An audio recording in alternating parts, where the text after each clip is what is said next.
Hearing no zoning and franchises. At this time, I would like to remind everyone to silence all electronic devices. Also, at this point, moving forward,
of Queens and Majority Whip Savina Brooks Power, a logistic warehouse.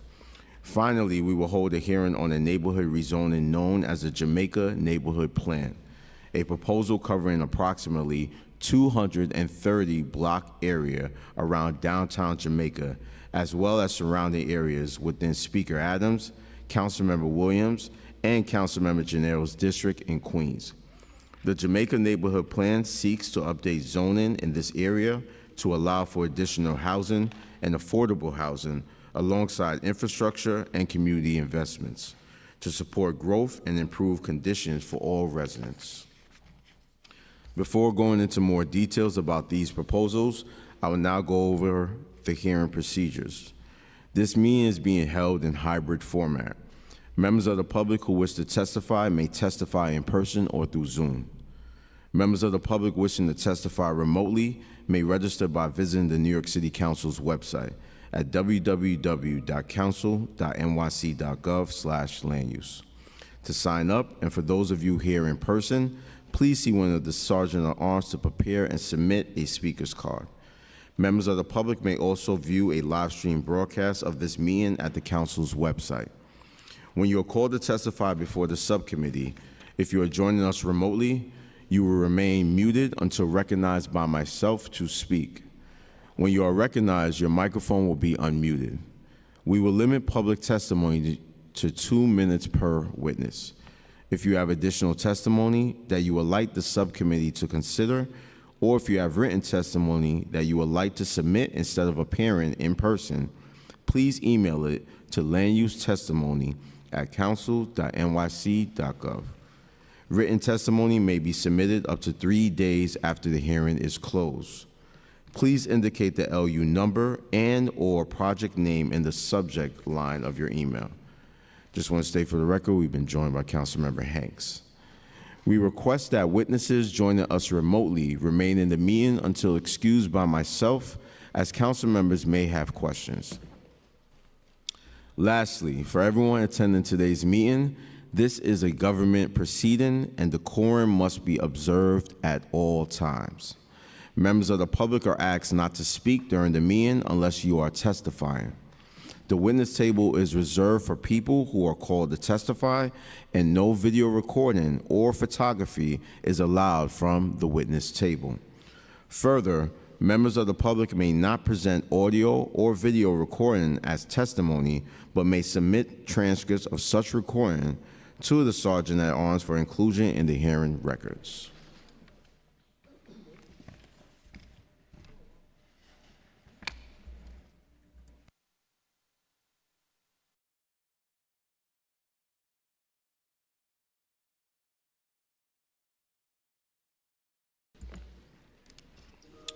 I will now open the public hearing on LU 358 for the ULUP number C230375 MMK relating to the Broadway Junction Station City Map Amendment, an application by the MTA and the New York City Department of Parks and Recreation to facilitate improvements to the expansion of the Broadway Junction Subway Station Complex in Councilmember Nurse's district in the neighborhood of East New York.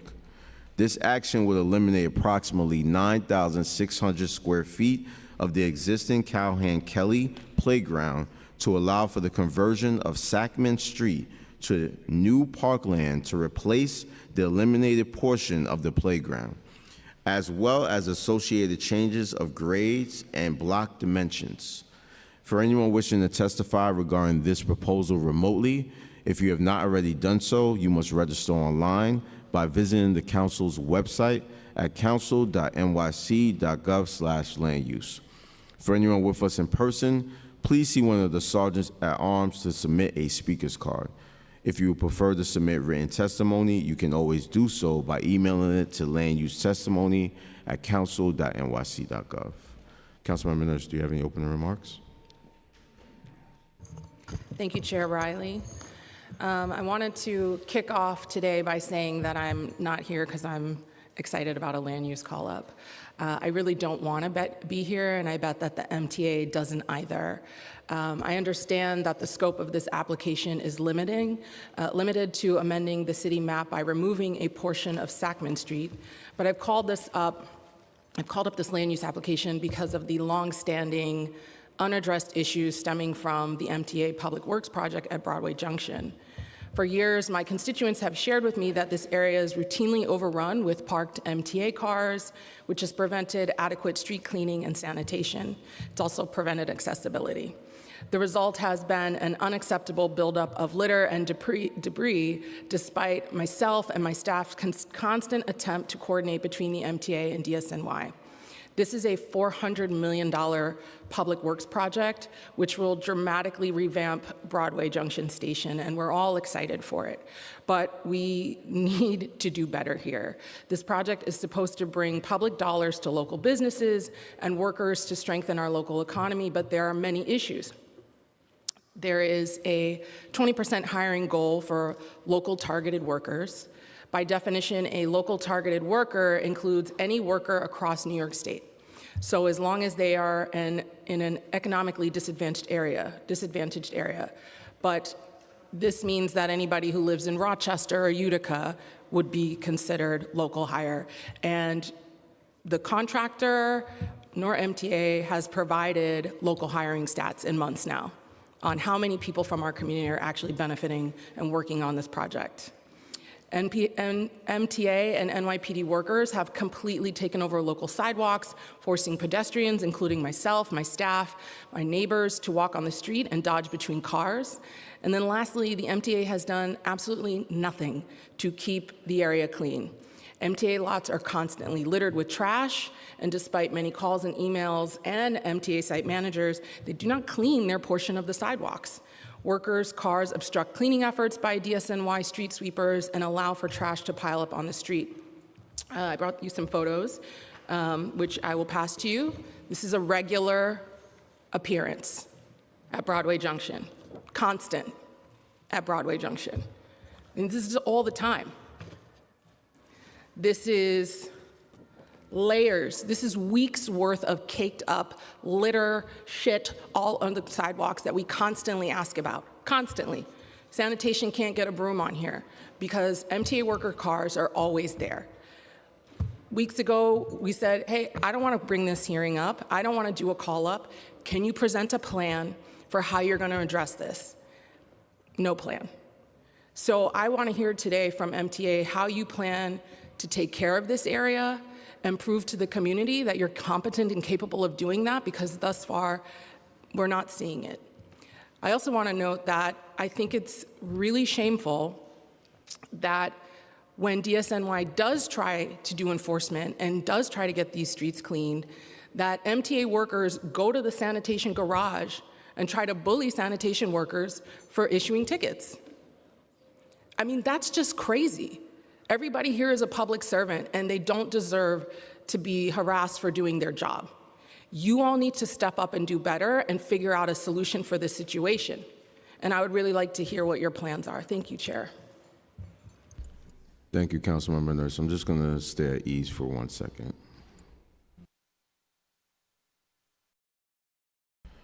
Also want to state for the record, we've been joined by Councilmember Salam.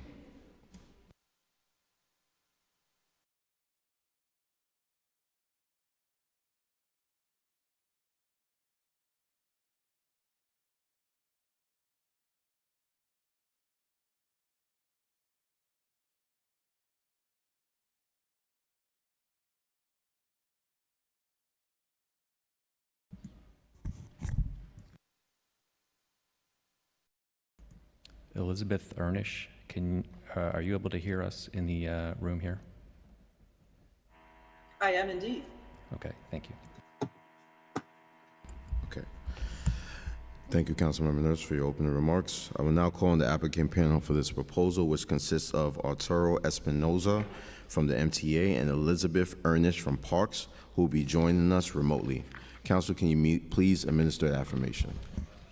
Ms. Ernish and Mr. Espinoza, I'm going to ask you a question, and please answer with your right hand raised. Please state your name for the record and answer the following question. I'll ask you in turn. Do you affirm to tell the truth, the whole truth, and nothing but the truth in your testimony before this subcommittee and in answer to all council member questions? Arturo Espinoza. Hello, my name is Arturo Espinoza, and yes, I do. Elizabeth Ernish. I do. Thank you. Thank you. For the viewing public, if you need an accessible version of this presentation, please send an email request to landusetestimony@council.nyc.gov. And now the applicant team may begin. I just ask that you please reinstate your name and organization for the record. You may begin. Yes, good morning, esteemed chair and esteemed council members. My name is Arturo Espinoza, and I am from the MTA Real Estate Department. I'm here to present a city map change regarding the demapping of Sackman Street from Fulton to Truxton Street, and I will explain its connection to the overall Broadway Junction ADA accessibility project. Next slide, please. So, as part of the, $400 million project to bring accessibility, full ADA, step-free accessibility to the Broadway Junction complex, which consists of the underground AC and the above-grade JZ lines, we'll be building new aerial bridges and also expanding the station head house at the street level, which means we're making the building that you enter on from Van Sinderen a little larger. And, the station is surrounded by parkland. So we had to achieve legislation in 2022 to permit MTA to alienate parkland. And accordingly, there is a requirement to provide replacement parkland. So now, next slide, please.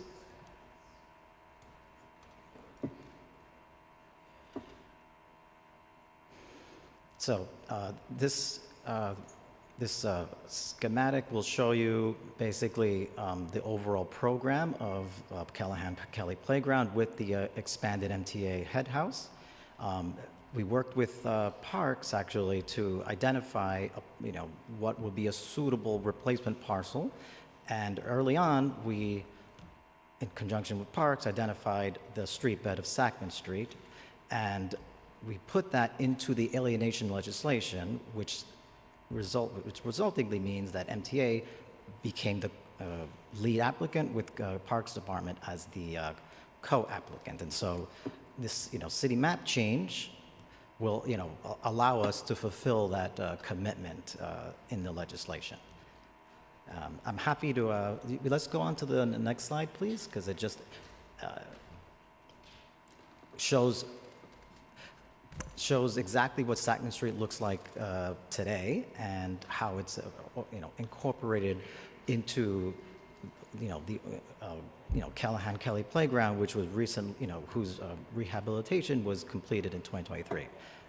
At this point, I'm happy to pass the baton over to Elizabeth Ernest to further elaborate on Parks' programming of this playground. Good morning, Chair Riley and members of the Subcommittee on Zoning and Franchises. My name is Elizabeth Ernest, and I'm a project administrator in the Environment and Planning Division of the New York City Department of Parks and Recreation. As the MTA just explained, the Broadway Junction Station ADA improvements require expanding the station building north and west into Callahan Kelly Playground. Fortunately, NYC Parks has coordinated with MTA on its expansion since 2017, when we started the design process for the park reconstruction. In our design, we were able to keep the park elements within the expansion footprint minimal or sacrificial. However, knowing the station expansion would necessitate replacement parkland, our design included a wonderfully bold approach, closing down 2nd Street and redeveloping it as new open space. The end result is a much more cohesive park with better pedestrian circulation and improved sightlines. While NYC Parks completed the park reconstruction in 2023, 2nd Street is still technically a map park. It's still technically a map street. This city map change action will demap the street and dedicate it as parkland. Thank you for the opportunity to speak today, and I'm happy to answer any questions. Okay, thank you so much. I'm going to ask a few questions, and I'm going to turn it over to Councilmember Nurse. When do you anticipate the accessibility improvements to the Broadway Junction Station to be complete?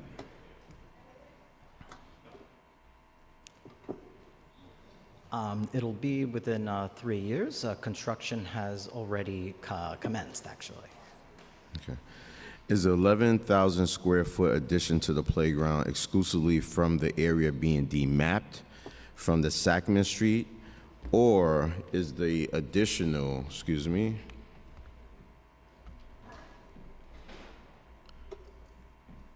I'll repeat that. Is the 11,000 square foot addition to the playground exclusively from the area being demapped from the Sacman Street, or is there additional area from the head house expansion?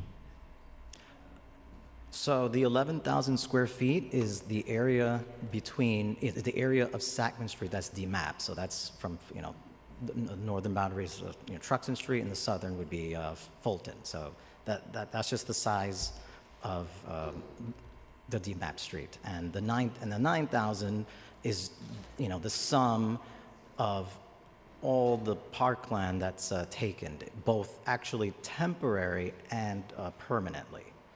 Okay. Now, I'm going to ask some questions about these pictures now. I'm not from this area, so I'm just going to ask. Is this around the playground or where you guys are trying to do the expansion? Well, given that's the first time I'm seeing this, Okay. I know it's within, Are you 2 or familiar 3 with the block area? radius. I can answer that. The image shown here, that is the Sacman Street area that was closed down and repurposed as open space. Okay. Is this area on the property of MTA, or is it on the property of the Parks Department? No, currently it's the Department of Transportation. Okay. And once this action is complete, it will be transferred to the Parks Department's jurisdiction. And does the Park Department have the capacity with the expansion of this DMApping to make sure that this area will be taken care of? Well, currently we are maintaining it. We have an MOU with DOT. Yeah, we are currently taking care of it. But to your point, maintenance is always a challenge for the Parks Department. But in this case, we were able to absorb it in our regular maintenance and operations for Callahan Kelly program. But thank you for the question. Okay. I mean, it doesn't look like it's being maintained very well if Councilmember Nurse has these photos. And just from my experience within my community, I know when you're taking care of a large park or a large area, you want to make sure that you're able to maintain it. It doesn't make any sense that we have these beautiful parks and they're just covered with garbage all the time. So I'm going to pass it over to Councilmember Nurse because I know she has a little bit more questions regarding this. Thank you, Chair Riley. So I understand, like I said, I understand that the nature of this hearing is limited to this very particular parcel. However, Broadway Junction is a larger area, and you are well aware of that. You have the MTA bus depot, you have this. Like I said, this is $400 million. There's also a bunch of other projects coming down the pipeline. And as far as I'm understanding, it is MTA that has the responsibility to take care of, it's in front of the station and certain corridors where the bus depot are. And I feel like after 3 years and almost 8 months, I feel like pulling my hair out because I don't have an answer from MTA. The only time that any cleaning happens is if I beg sanitation to do it. And I will say sanitation is doing an excellent job. They do the best they can. But MTA has not stepped up. We have very few opportunities to bring MTA to the table. So I need to hear from you at some point a plan for keeping this area clean.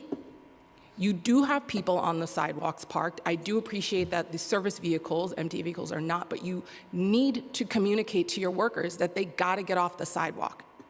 I've asked repeatedly for a coordinated plan between sanitation and MTA on what are you going to do to coordinate so a broom can hit the street. There is no reason, and I certainly don't believe it's happening in your neighborhood or on your block or on any of the blocks of the people who work for MTA, that 3 weeks of litter are caked up under cars for blocks. That's not acceptable where you live, correct? No, it is not. So then why is it acceptable for people in East New York? No, I concur with you. It is not. If you concur, then why for 3 years have we not had a plan of action? Okay, I hear your concerns loud and clear. I don't know how many times I have to say it. I'm really tired of asking, and I don't like asking in this kind of forum. This is not comfortable for me, but I'm not gonna allow MTA to have expansive portfolio and not be responsible for what they already have. You have an obligation to my community to clean this area up and to have a consistent plan for holding your workers accountable, and your agency needs to step up. I'm not asking for a favor. I'm asking you all to do your jobs, and I'm asking you to comply with the law. So when can we have a plan from MTA and in coordination with DSNY to keep that area clean? I will get to you as soon as possible. Great, okay. Thank you, Chair Riley. I expect to see something. Thank you. Thank you, Councilmember Nurse. Are there any other questions? Just want to state for the record, we've been joined by Councilmember Carr. There being no more questions for this panel is excused. Are there any members of the public here wanting to testify on LU 358? You're excused. Thank you.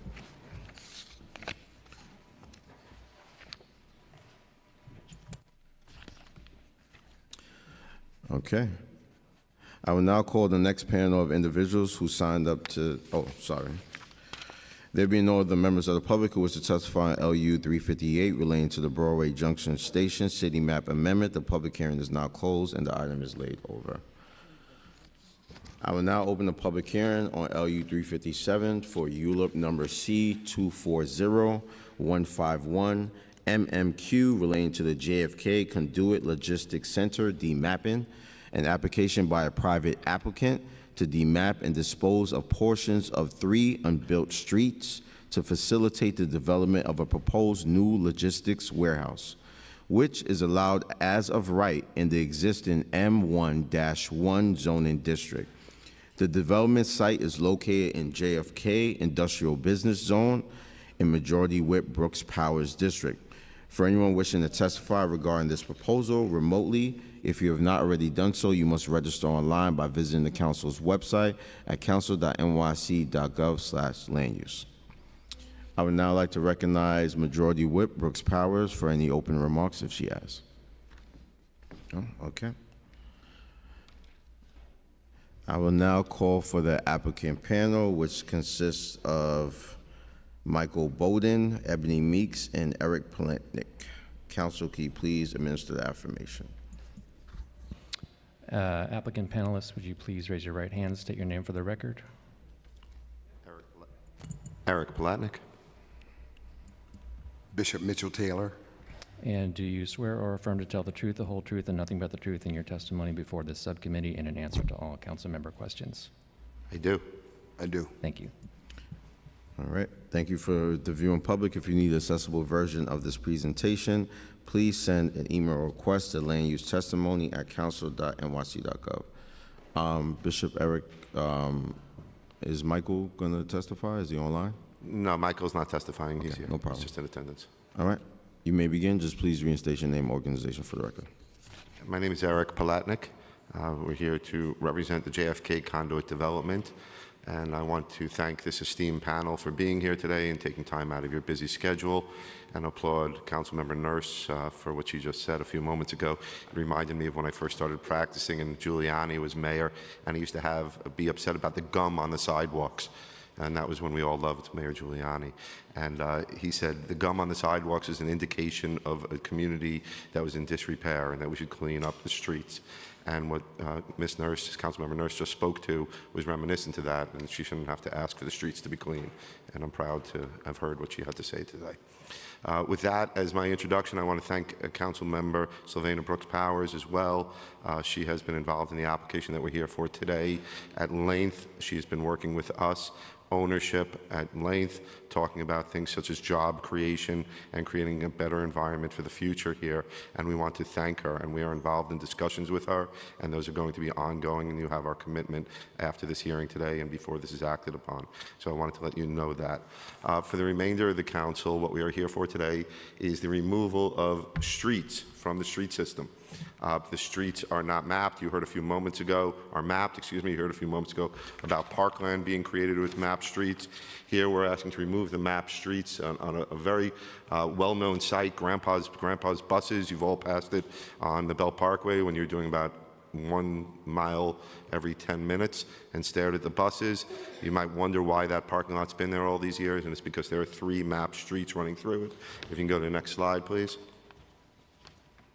And the 3 mapped streets are shown in pink right there is Oak Street, 145th Road, and Byron Street. All 3 are paper streets. They're on the city maps, but they're not built. This action requests approval to eliminate those streets from the city maps so that we could build the proposed warehouse facility, which I'll ask whoever's controlling the screen, just click forward if you can to the plans, and we could show the warehouse facility. And I don't need to bore you with all the details of the remainder of the application, of the remainder of the paperwork, but he'll get to the, or whoever's controlling will get to the plan. And the warehouse facility will be 136,000 square feet. It'll be a 2-story warehouse, and it'll be approximately 37 feet tall. If you can click forward, there's a couple of plan sheets that might show it, and you can click forward to them. So the application is in essence to put up a warehouse. And in order to achieve the warehouse, we need to remove the streets. And in order to remove the streets, we need the demapping action. We have met with Community Planning Board 13, who is unanimously in support of the action. And we've also met with the local civic associations and business improvement districts, JFK Gateway Bid, all of whom stand alongside us in support of the application. And we, again, thank Council Member Sylvana Brooks Powers for her involvement to date. Thank you. Thank you. That's it? That's it. I love when you do these short and sweet presentations. Thank you. So I just have a question. I'm going to turn it over to the majority whip. So the site is located within 2050 floodplain and is currently at risk of stormwater flooding. What on-site mitigation measures will be implemented to address environmental and flooding concerns? Sure, there'll be a few things, and I was remiss not to mention it after the previous testimony about street conditions. The street system surrounding the property is sort of out of the Wild West. It's a leftover from the last century, and the streets have been ignored for the better part of the 20th century. Our action, in combination with the New York City Department of Transportation, who has a street improvement program going on the surrounding streets, will add in new sewer systems, will add in new curbs, new plantings, new street trees. There'll be bioswales installed as well, and on the property there'll be detention tanks which will capture all of the rainwater and stormwater runoff and hold it to be dispersed at a time when there's less pressure upon the system. So it's really going to be a substantial upgrade, not just by us, but by an independent action being taken by the Department of Transportation. And how long is this plan anticipated? We expect to break ground. We're not done for a while with this process. We still have to go through the purchasing agreement for the street, so we need about another 8 months for that, and we'll be breaking ground in about a year, 14 months, we would think. Okay, thank you. Majority Whip? Thank you, Chair, and thank you for your opening remarks. I appreciate the regular communication we've been able to maintain around this project, and while it is technically, as of right, there are some concerns that I have conveyed to the owner and to the team that I am hoping that we can have resolved before this moves forward. I'll start with my questions that I have written and go from there. So first, I want to know, how will the proposed project remediate any soil contamination issues, and will sidewalk improvements be required? Yes, there will. Sidewalk and street improvements are not just required, but are going to be performed, including street trees, like I said before, lighting, curbs, and things like that, which we all take for granted around the city, but do not exist on this block front. With respect to remediation of the site, yes, there'll be a phase 1 done on the property. If there are any substantial conditions on the property, which we don't believe there are, it's only been used for surface parking for the better part of the last century, which means that whatever buses leaked into the ground is just in the top of the soil. So we anticipate that that'll be a fairly clean site to clean up and to be put to better use in the future, or productive use. Thank you for that. And what actions will you take to promote the hiring of local residents and engage with locally based organizations and community groups for outreach, job fairs, and contracting opportunities for this project? Well, a couple of different things. First of all, this project is being proposed by Wildflower. Many of you in the room acted upon and have worked with Wildflower in Astoria on a movie studio that they've created in Astoria that was open to quite some fanfare, I believe, in job creation and things of the like. They are also working with New York City Economic Development Corporation, breaking ground now on one of the largest charging stations in combination with the city. So they have a very strong outreach program, is what I'm trying to demonstrate, that's already in place. They are New York City based. There's a well-known New York City person that's involved behind them, and they are New York City centric, so they're not going anywhere. And to make it even further, we've had the benefit of partnering with Urban Upbound, and Bishop Taylor is here today, who's going to speak a little bit more about that. Yes, thank you to Chair Riley, to all of the council members that are here on today. And those of you that don't know me, I am the co-founder and CEO of Urban Upbound, an organization that was developed to break cycles of poverty in public housing neighborhoods and other low-income communities by giving residents the tools and resources they need for economic mobility and self-sufficiency. I'm not going to bore you with all of the exciting details about Urban Upbound, but we are celebrating 21 years of doing this work, and we have extensive experience with working with developers around the city, helping them devise employment plans and strategies and outreach methodology in order to impact local communities.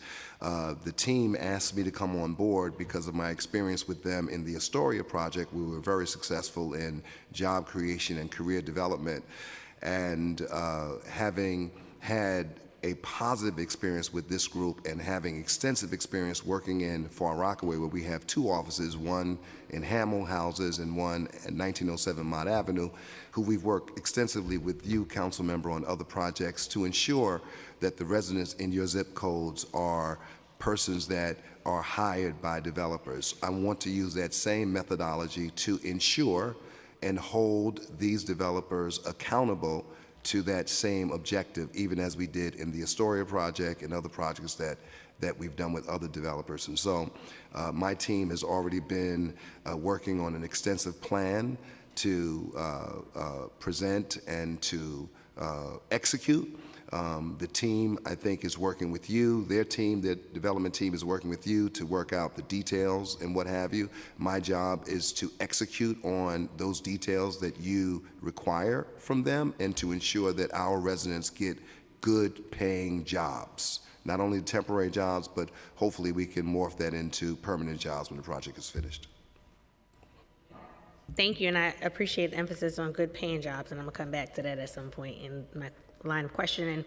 Will the applicant provide electric vehicle charging on site, and will they take steps to incentivize electric vehicle usage with future tenants? Yes, there will be. The site is designed and being built specifically as warehousing to support JFK. The vehicles that are going to be used are ideal to be electric vehicles. They're short-term trips. They'll be spending their unused time in this parking lot, and we have every reason to believe, and within the building. So we're going to be applying the expertise that Wildflower is creating right now in the numerous electric vehicle charging stations they're constructing around the city at this moment, and there will be some included within the proposed development. How will the applicant ensure that the facility does not further exacerbate truck parking and congestion issues in my district? Well, truck parking, I think it's going to help dramatically. Number one, you saw the images, and you know the parking lot better than anybody does. I'm amazed every time I go there that somebody could even maneuver all those buses into that lot. They're sandwiched in there, and is well over a couple hundred, I would think, are in there. That means every single day you got 200 old school diesel, no pun intended, diesel buses turning on and roaming the streets as they wind their way out. They're probably on some sort of defined path, but I can imagine that's not very well regulated as it is a school bus system. It's not a corporate America, so to speak, a business entity that has a little more control over their employees. So I think that the current bus situation is probably a drag for people that live in the area. It's probably creating quite a bit of congestion in addition to the noise and the diesel fumes that are associated with it, as well as the number of people that need to get to the facility every day to and from to drive the buses. So we think that this warehouse facility, which at the most is probably going to attract 75, they'll probably have 75 trucks, if that many, probably even less, that'll be servicing this warehouse every single day. And it's mostly making circles and loops directly to the airport, to a defined area. So there's a defined traffic pattern that the employees will be following. It'll be a routine pattern. It'll follow routine hours, and it'll operate at much scattered hours throughout the day, as opposed to the bus operation, which I'm sure, I haven't been there, but I'm sure they crank up the buses at 5, 6 o'clock in the morning and then come back in the evening every day. So you get that influx of buses and traffic all at once, whereas this will be throughout the day. I hope that helped. And I know Wildflower was a part of the consortium that developed the Amazon site in my district in Rosedale as well. And after that facility was built, it created a lot of flooding in that area. However it was built, the infrastructure suffered as a result of it. And we are in close proximity to marshland. So what is the applicant looking to do to ensure that they are able to quickly rectify or reconcile any type of infrastructure impacts from the construction? Sure, and I'm not familiar with the other location that you're speaking of, but I can tell you that they have over-designed the stormwater detention tanks on this property, and there is also a water collecting roof, and there is also going to be landscaped areas that could absorb the water. The idea is that every single bit of rain that lands on this property will end up in a stormwater detention system on this property, and the rainwater will be held in a controlled environment until the incident passes, and it could be dispersed into the public sewer system at a modest rate, and it's been designed to attend to that. I don't know what went wrong at the Amazon facility, but I do know that Michael is here with us today, Michael Bowden. You've met with him already, and he's a civil engineer himself, and he's looked at all of these issues. I just want to make sure that the applicant is putting in place something to quickly be able to react if, as a result of the construction, we may see that there's flooding where there wasn't flooding before. Because while Amazon did course correct, it did take a little bit of time to do. And so I just want to make sure that is being thought of in advance. How many jobs and what kind of occupations do you expect this project to generate? It's probably going to generate somewhere in the neighborhood of, I'm going to look at Michael's, 150 jobs, full-time jobs? 150 construction jobs. How many full-time jobs about? It's 65. It's probably in the presentation, but 65 full-time jobs and about 100 construction jobs. And what is your plan to ensure workers on this project are compensated fairly for their labor? And before you answer, I just want to be on record, as I've publicly said all the time, proper wages is something that is critically important to me. Making sure that people have livable wages, especially when they're doing labor such as construction. So $15 an hour, $20 an hour, $22 an hour is not sufficient in my eyes to do hard labor, especially for a job that will end at a certain point. We want to make sure people can feed their families. And so I am interested in understanding that dynamic, and also if there's any intentions for this to be an open shop or a labor project. I'll let Bishop Taylor speak to the job creation. It will be an open shop, so everybody's welcome to bid on it.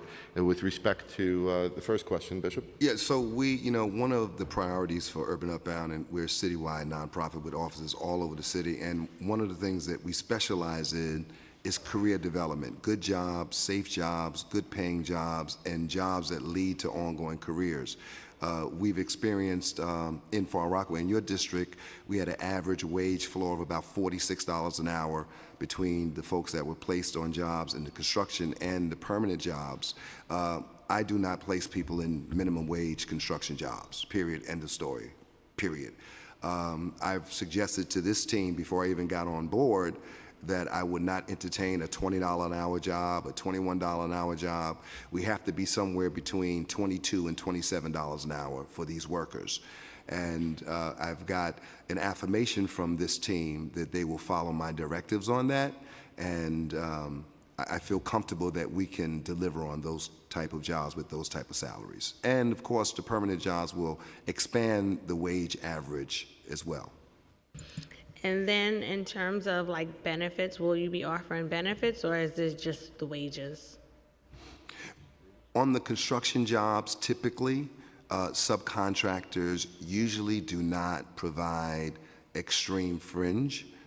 I've seen in, some of our jobs that there are limited fringe packages for temporary construction workers, but in the permanent jobs, of course, there'll be a complete fringe package, and we intend to, of course, the developer is not the end user, but they committed to connecting us to the end user to work with them on placing folks in those jobs as well. Thank you for that. And, I know we still have a little bit of road ahead of us in terms of the conversations, but I am glad to hear that there's conversations about a more livable wage. And thank you, Bishop, for, highlighting that there are some construction jobs that have limited fringe benefits. And so I would like to explore that as well, considering it is open shop. If it's not going to be union, that means people are not being guaranteed to having benefits. And the people who are working on this project, whether they live in the 31st district, which I hope all of them, if possible, if not most of them, come from my district, of course. That's my objective. Right. We want to make sure that they're able to provide for their families, because I think back to one of the sites that was up and running in my district, and there was a laborer that got hurt, and something fell on him that day. Ended up in the hospital, no insurance, off the job now. Someone else filled that position. And, they're living literally not even check to check. And so that's not the type of quality of life that we want to have in the 31st district or in the city of New York. And so I just want to make sure that I'm on record on my position on that. But I do appreciate the applicant and all of its candor and willingness to walk this road with me on this so that we can have the most optimal outcome for this project. So thank you. Thank you. Thank you, Chair. Thank you, Majority Whip. There being no more questions for this panel is excused. Thank you so much, gentlemen. Is there anyone here willing to testify on this presentation from JFK? Okay, there being no members of the public who wish to testify on LU 357 relating to the JFK Conduit Logistics Center demapping, the public hearing is now closed and the item is laid over. As a reminder for the viewing public, the council will accept written testimony on any of the items on today's agenda.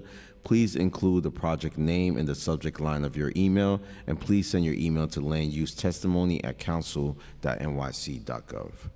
I will now open a public hearing on pre-considered LU item for the application number G250081 CCQ relating to the Ocean Crest Article 11 tax exemption.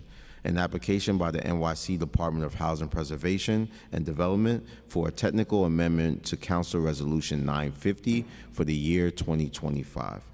As background, the Council has previously approved an Article 11 tax exemption pursuant to Section 577 of the Private Housing Finance Law for a project in Queens in Majority Whip Brooks Powers District.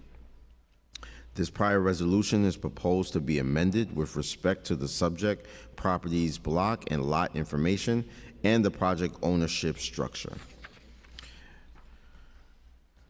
I will now call the applicant panel for this proposal, which consists of Justin Dolan from HPD. Council, can we please administer the affirmation? Mr. Donlin, would you please raise your right hand, state your name for the record? Justin Donlin. Do you affirm to tell the truth, the whole truth, and nothing but the truth in your testimony before the subcommittee and in answer to all council member questions? I do. Thank you. Thank you. And the applicant team may begin. I just ask that you please reinstate your name and organization for the record. Sure. Justin Donlin, Senior Project Manager, HPD Government Affairs Division. So in reference to the previous council action on June 11th of this year, so due to error from HPD, the exemption area and the ownership structure as defined in the prior resolution were erroneous. So therefore, on behalf of the project sponsor, HPD is requesting that the prior resolution be amended to correct these errors. So for the record, the co-op HDFC referenced in the resolution should be identified as Ocean Crest Homeownership Housing Development Fund Corporation. The HDFC should be identified as Restored Homes Housing Development Fund Corporation, and partnership should be identified as TCB Beach Channel Drive Limited Partnership. The exemption area should be corrected to Queens Block 15744, Lot 17.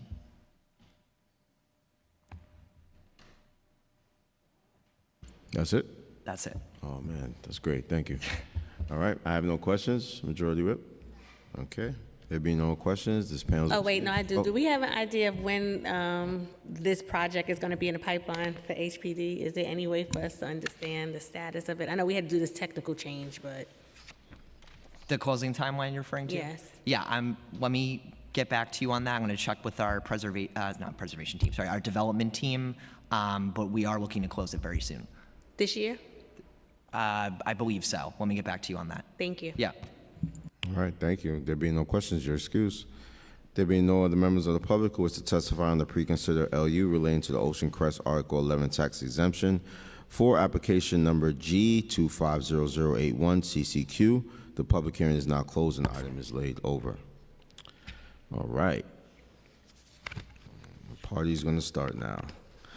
I will now open the public hearing on pre-considered LU relating to the Jamaica Neighborhood Plan, an exciting proposal by DCP and other city agencies to rezone an approximately 230 block area, including downtown Jamaica, the industrial areas to the south and east, and portions of Jamaica's key corridor, including Hillside Avenue, Jamaica Avenue, Liberty Avenue, Suffern Boulevard, Guy R. Brewer Boulevard, and Merrick Boulevard. This project is located in the districts of Speaker Adams, Councilmember Williams, and Councilmember Gennaro. The Jamaica Neighborhood Plan looks to bring additional housing and affordable housing, as well as new commercial community facilities and targeted industrial space to downtown Jamaica and the surrounding area along the infrastructure and necessary community investments. With updated zoning and improved coordinated interagency planning, downtown Jamaica has great potential to grow into a live work play, center for all of Eastern and Central Queens, and today. Today, we will have an opportunity to discuss with the administration how we can secure these resources. As I have said repeatedly, it is not enough to simply build market rate housing. We have to build housing that our constituents can actually afford and provide the needed infrastructure and resources that our residents deserve. As other neighborhood rezonings, this one involves multiple land use actions. In brief, the proposed action we are considering today include a zoning map amendment to update the zoning district to allow for incrementally more housing and to support the development of new commercial and light industrial businesses. A zoning text amendment to modify the special downtown Jamaica's rule, as well as establish affordability requirements known as MIH, the designation of Urban Development Action Area, approval of the Urban Development Action Area project, and disposition of city-owned properties for parcels owned and managed by HPD, and finally, amendments to the city map to facilitate the construction of 2 pedestrian plazas. I will let DCP describe each of these actions in more detail. On a technical note, I want to note that while the related city map application has been approved by the City Plan Commission, it has not yet been introduced by the council. We will have that application on a future meeting agenda to take public testimony. But because it is related to the overall Jamaica Neighborhood Plan, it will be included as part of today's presentation and discussion. For anyone wishing to testify regarding the Jamaica Neighborhood Plan remotely, if you have not already done so, you must register online by visiting the council's website at council.nyc.gov/land use. For anyone with us in person, please see one of the sergeant-at-arms and submit a speaker's card. Please submit if you are in favor or in opposition of the plan. I would now like to recognize Councilmember Williams for her opening remarks. Thank you so much, Chair. Good morning. My name is Natasha Williams, and I am honored to represent Council District 27 and join this meeting today alongside my colleagues. Together, our districts cover downtown and the surrounding communities to the south and east. We share the goal to make Jamaica a place where people can live, work, and play, and all residents can prosper. At the start of my term as a council member, I recognized the potential of a neighborhood plan to not only update zoning, but to bring more housing, affordable housing specifically, and economic development to Jamaica, but also to secure long overdue capital investments in housing, schools, parks, libraries, streets, and the critical water and sewer infrastructure that supports growth.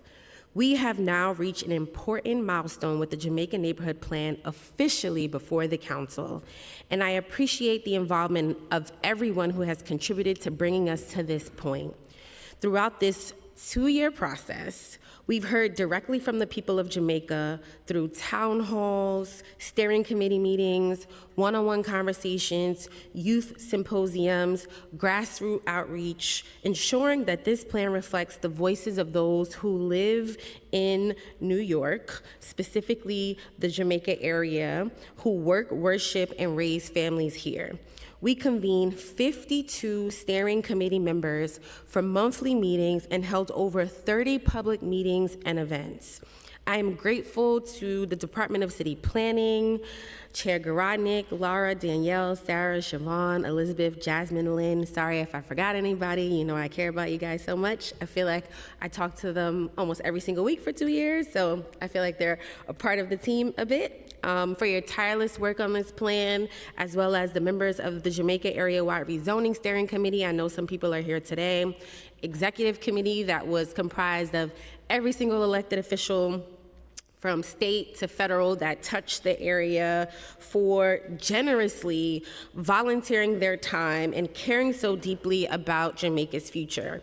I also want to extend my gratitude to our council planning and land use team and to my own incredible staff, Whitney and Amir.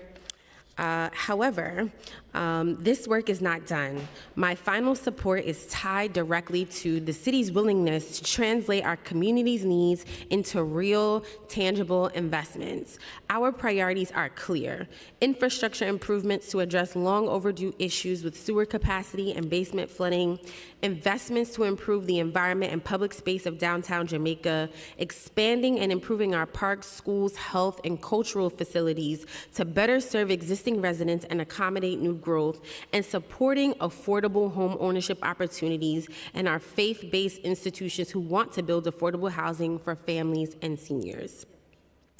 And our work doesn't finish with a simple press release.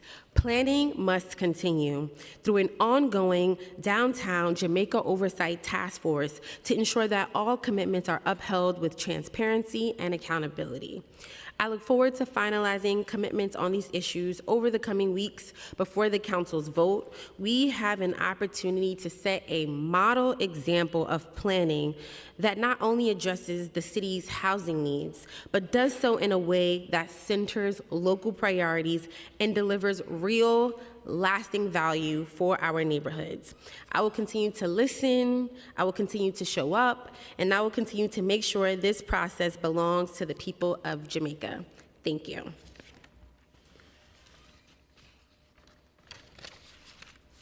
Thank you, Councilmember Williams.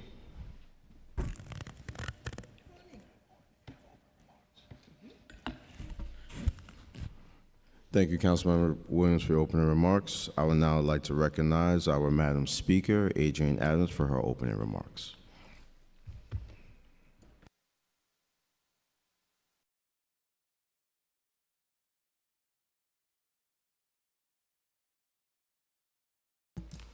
Good morning, everyone. Thank you so much, Chair Riley, for leading today's public hearing on the Jamaica Neighborhood Plan, a neighborhood rezoning in Southeast Queens. And thank you also to Councilmember Williams for your leadership on this plan, and everyone who has joined us today.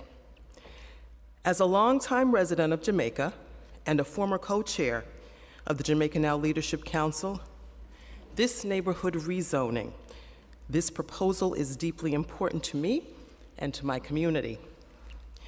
Our Jamaica is a thriving and vibrant community whose success is pivotal to the prosperity of Southeast Queens and to our entire city.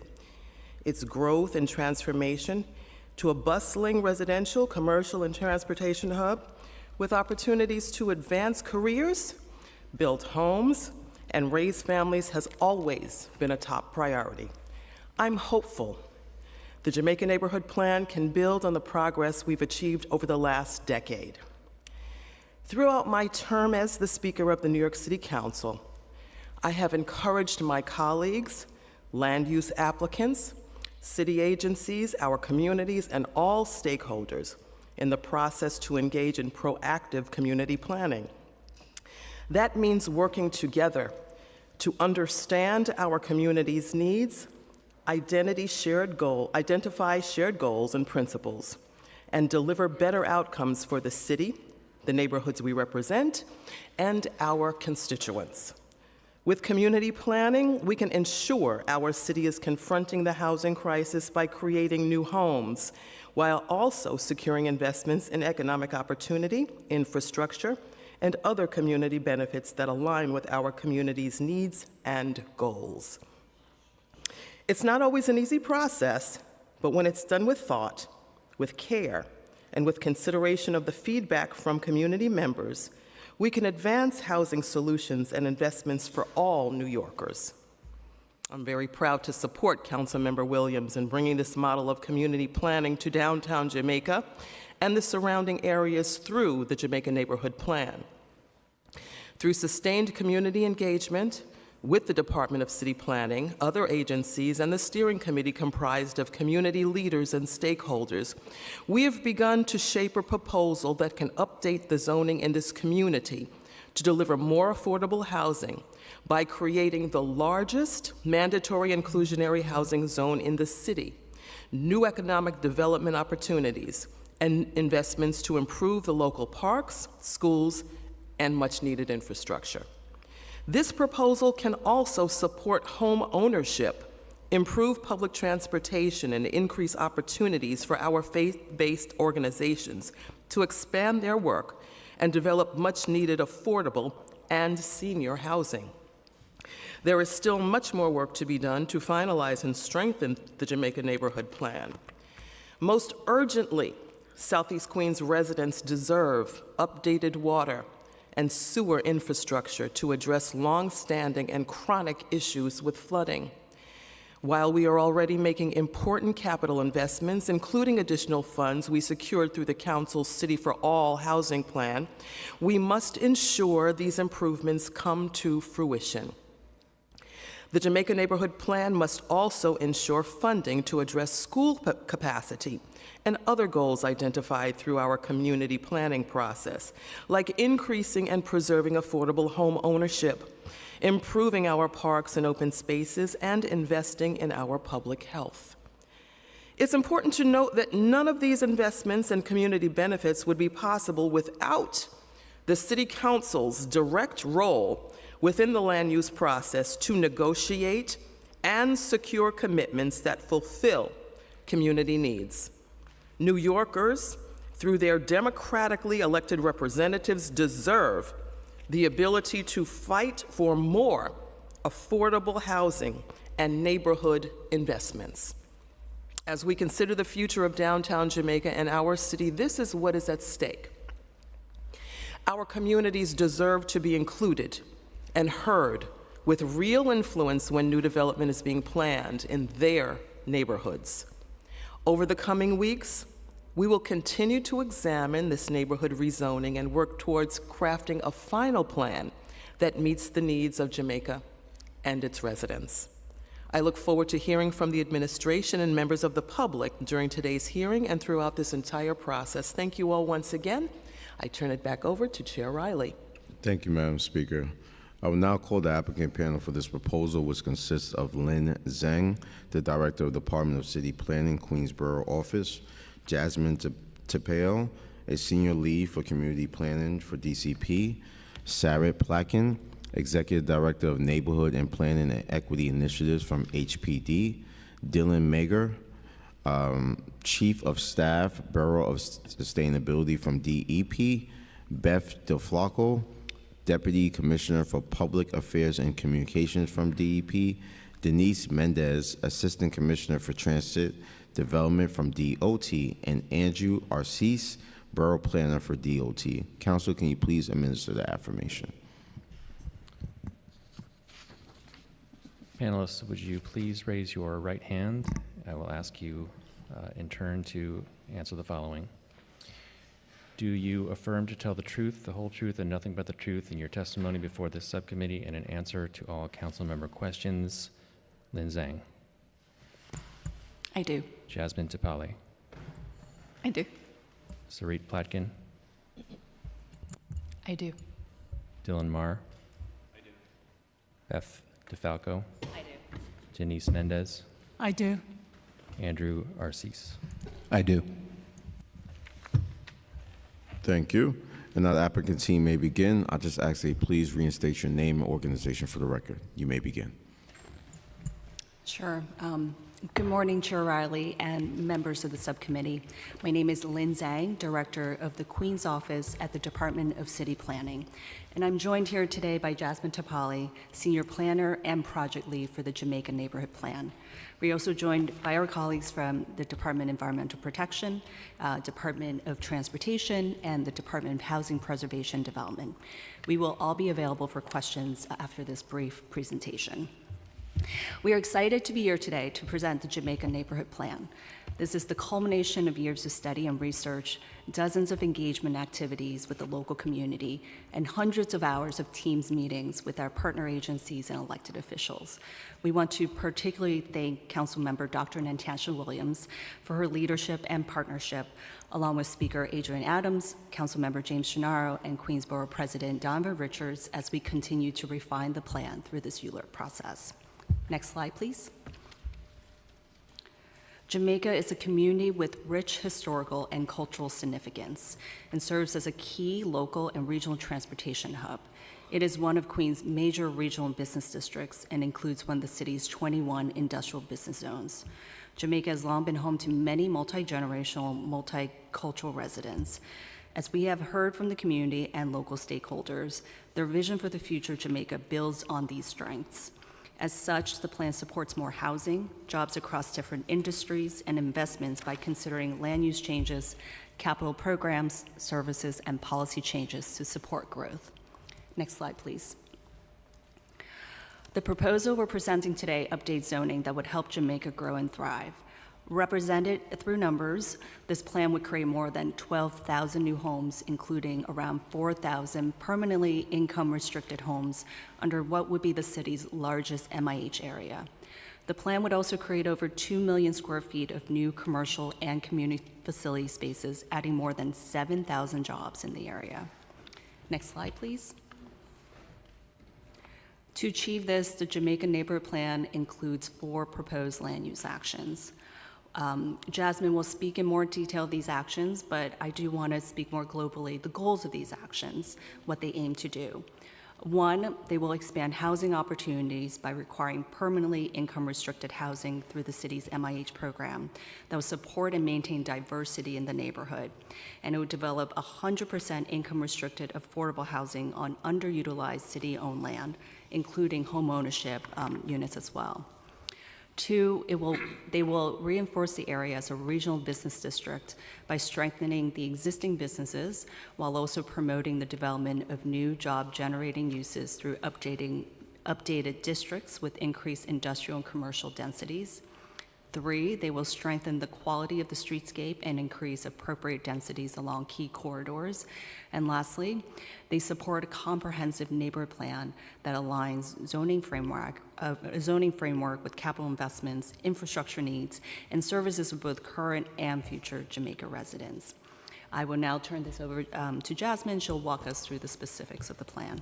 Next slide, please. So the study area is expansive and covers approximately 300 blocks in Jamaica, covering 2 community districts and primarily across 3 city council districts. Next slide. Oh, sorry, next slide. On the screen is a map showing the study area. It focuses on Jamaica Center and surrounding corridors that mainly include Hillside Avenue, Softon Boulevard, Liberty Avenue, Merrick Boulevard, and Guy Arbor Boulevard. Next slide. So over the past 2 years, with strong partnership with Councilmember Dr. Natasha Williams, we've held 38 public meetings, met monthly with the steering committee made up of over 50 leaders from local groups, and the executive committee of city, state, and federal elected officials convened by Councilmember Williams. Hundreds of hours of meaningful discussions resulted in a community vision for Jamaica that is prosperous based on its affordability and inclusivity, its diversity, and its business and investment opportunities. Next slide. So next we'll talk about the proposal, which we believe supports that community-created vision. Next slide. The zoning framework includes a number of strategies to address challenges we've heard summarized here, but we're going to go into more detail describing these strategies in different areas of Jamaica. Next slide. As shown on this map, the proposed zoning map amendment would update zoning districts across a 230-block area in Jamaica. In the next few slides, I will briefly go over different areas of Jamaica and how the proposed zoning changes could look like in those areas. Next slide. So we'll start with this area we're calling the downtown core. This is generally known as Jamaica Center. Next slide. Today, Jamaica Center is mapped with high-density commercial zoning districts, such as the C62 district seen here at Softon Boulevard and Archer Avenue. The zoning facilitated the newer mixed-use buildings that have developed along Jamaica Avenue and around this area. However, there are no requirements for affordable housing under current zoning. There's only a voluntary option. Our goal here is to encourage the growth of new housing with permanently affordable units through MIH and support active ground floor uses with job-generating uses close to transit-rich corridors. Next slide. So our proposal is to map high-density districts such as the C64, C63 that supports more space for offices, retail, and entertainment uses, creating opportunities for new jobs and businesses in the area. Lastly, any new residential developments would be required to include permanently affordable income-restricted housing. Next slide. So next, we're going to take a look at this area that's north of Jamaica Avenue, going towards Hillside Avenue. Next slide. This area of Hillside Avenue and 150th Street allows for medium-sized buildings that could have commercial uses on the ground floor and housing above. Similar to Jamaica Center, this area has no requirement for affordable housing. Our goal is to require permanently affordable housing in new developments and expand active ground floor uses that support job growth and community supporting services. Next slide. The proposal would encourage mixed-use developments with new housing, commercial activity, and active ground floor uses to the corridor. It also allows a higher FAR for community facilities, creating opportunities for larger schools, libraries, and healthcare centers. And unlike today's zoning, the proposal would require a permanently affordable income-restricted housing as part of any new housing in this area. Next slide. So next, we'll focus on major corridors south of the LIR tracks that include portions of Merrick, Gaillard, Sefton Boulevard, and Liberty Avenue. Next slide. These corridors are lined with a mix of low-scale homes, local businesses, auto shops, and further along, faith-based groups that own large properties that often include large parking lots or vacant lots. Our goal is to require contextual mixed-use buildings to help activate pedestrian experiences on the ground level, while also requiring new developments to provide permanently affordable housing. Next slide. The proposed changes would continue to allow all the uses permitted today, like homes, small businesses, community spaces, but would make room for more. By allowing mid-rise buildings with ground floor businesses, the proposal creates opportunities for new, permanently affordable, income-restricted housing and more space for community-serving uses, helping these corridors better support nearby neighborhoods, especially in an area that is not served by trains, where many rely on buses or cars for daily needs. Next slide. So next, we'll look at this area south of the LIR tracks and east of Sefton Boulevard that we're calling the South Core. Next slide. Today, zoning south of the LIR tracks generally allows low-scale, non-residential uses like light manufacturing, various types of businesses, and some community facilities.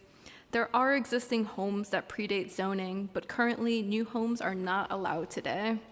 Our goal with zoning is to allow these neighborhoods to continue to build the way that they've naturally built over time, with a mix of homes and businesses, while allowing space for light manufacturing to support job growth. Next slide. We're specifically proposing paired districts, which combine residential with light manufacturing uses. This approach would allow new housing in the area for the first time to coexist with local jobs, especially in an area with strong transit access. Next slide. And lastly, we'll look at Jamaica's industrial areas generally along Liberty Avenue. Next slide.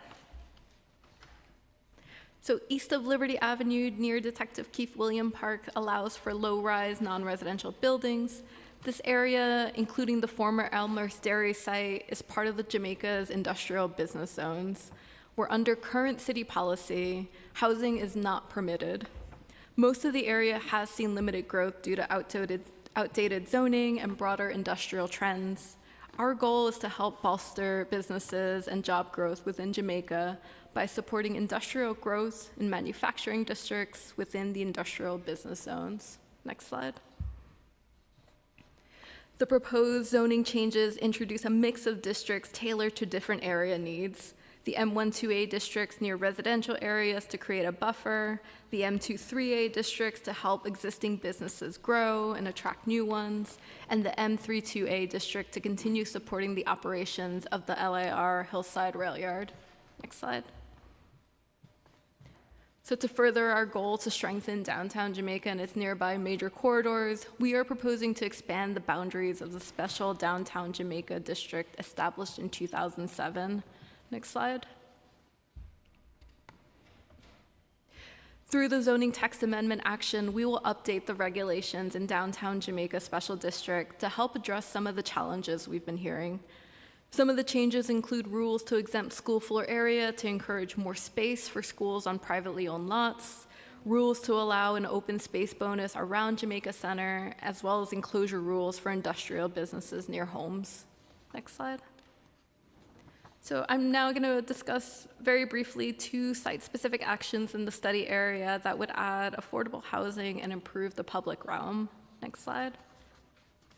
The city is proposing a UDAP designation, project approval, and disposition of 5 vacant and underutilized city-owned sites located along Union Hall Street and Guy R. Brewer Boulevard between 108th Ave and 110th Avenue that are eligible to be urban development action area projects. Next slide.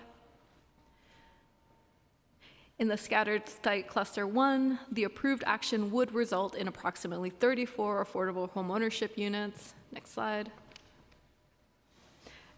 And scattered site cluster 2 has 4 development sites, and the approved project would result in approximately 83 affordable and rent-restricted rental units. The developers would be selected by HPD. Next slide. The second site-specific action is the development of Station Plaza. The New York City Department of Transportation, with support from the New York City Economic Development Corporation, is proposing a city map change to modify the boundary lines of a previously planned plaza project, Station Plaza. Next slide. Since the 2007 approval, the scope and design of the plaza have changed, so the proposed mapping amendment is needed to accommodate the latest designs. Next slide. This mapping action would support 2 new public plazas totaling approximately 0.45 acres to enhance pedestrian access and safety, improve traffic flow, accommodate bus volumes, and provide new public open space in downtown Jamaica. Next slide. So the City Planning Commission approved the Jamaica Neighborhood Plan with 3 modifications. First, vesting provisions were approved to allow projects filed before the Jamaica Neighborhood Plan is adopted and that receive DOB approval within 1 year after adoption can proceed under the existing zoning rules. Second, the M18A/R9X pair districts was updated to an M18A/R91. This cleanup action prevents confusion around the applicability of tower regulations. And lastly, we clarified the streetscape regulations under ZR sections 115-14 and 3230 are not applicable to the conditions of a certain zoning lots with frontages along unbuilt map streets. Next slide. So with Jamaica many strengths and assets, the proposed actions hope to advance the community's vision to create a Jamaica that is more prosperous thanks to its affordability and inclusivity, its diversity, and its business and investment opportunities. We look forward to continuing the conversation through this ULURP process, and thank you very much. Thank you. I'm just going to ask a few questions, and I'm going to turn it over to Madam Speaker and then Councilmember Williams. So downtown Jamaica was rezoned in 2007 plan during the Bloomberg administration. What has been the result of the 2007 plan rezoning, and what were the shortcomings of this new Jamaica plan seeking to address it? Thank you for your question, Chair Riley. In 2007, as you mentioned, there was a rezoning in a portion of the area that we're looking at today. Since then, there has been development since 2007, but there was many challenges throughout that period of time. As you know, that there was the housing bubble kind of burst around that time. There was economic challenges, and so, you know, rethinking what we're doing through the Jamaica Neighborhood Plan and how we're building, I think as Speaker Adams mentioned before, we want to build on a lot of the progress that's already happened since those years of 2007. Jamaica is a major transit hub.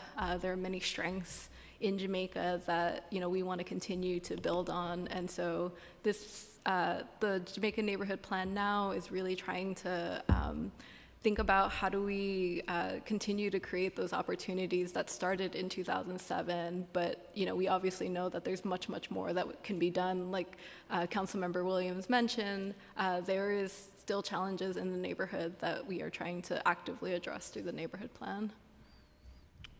How did DCP decide on the proposed zoning districts and densities? So thank you for that question. A lot of these areas, we carefully took a look at to make sure that, the densities made sense in those areas. And so we specifically wanted to focus in on areas like these major corridors. They're important corridors for people. They use them for transit. They take buses along there to go to downtown Jamaica and other neighborhoods, and they serve people's daily needs. And so another big thing about how we chose these districts was really for us to be able to map mandatory inclusionary housing. As we mentioned before, this is the largest mapping of MIH here in Jamaica, so that was also a big factor in how we were thinking about creating opportunities for new homes while also respecting the lower density areas. Thank you. Some parts of this plan, like Station Plaza, are very long overdue ideas which originated in 2007. Why has it taken EDC so long to implement the Station Plaza project? So thank you for your question. Even though EDC isn't here today, Station Plaza was, as you mentioned, a project that was imagined as early as the 2007 rezoning. And now we're back here today with actions for Station Plaza because they do need to update their design, which requires the mapping action that we have. I can pass it to DOT if you have more to add on just kind of a little bit more of the history there. Sure. Andrew Arcese, Borough Planner with New York City DOT. Just to add to that, Jasmine, to add the Station Plaza project, since the Great Recession, as the scope has since changed, funding levels have changed. I think it underwent a value engineering exercise, so this action reflects the new current scope. Okay. The Community Board 12 voted to disapprove the plan despite the extensive outreach and community engagement that preceded the ULURP. God bless you. In hindsight, is there anything DCP could have done to better engage with CB12?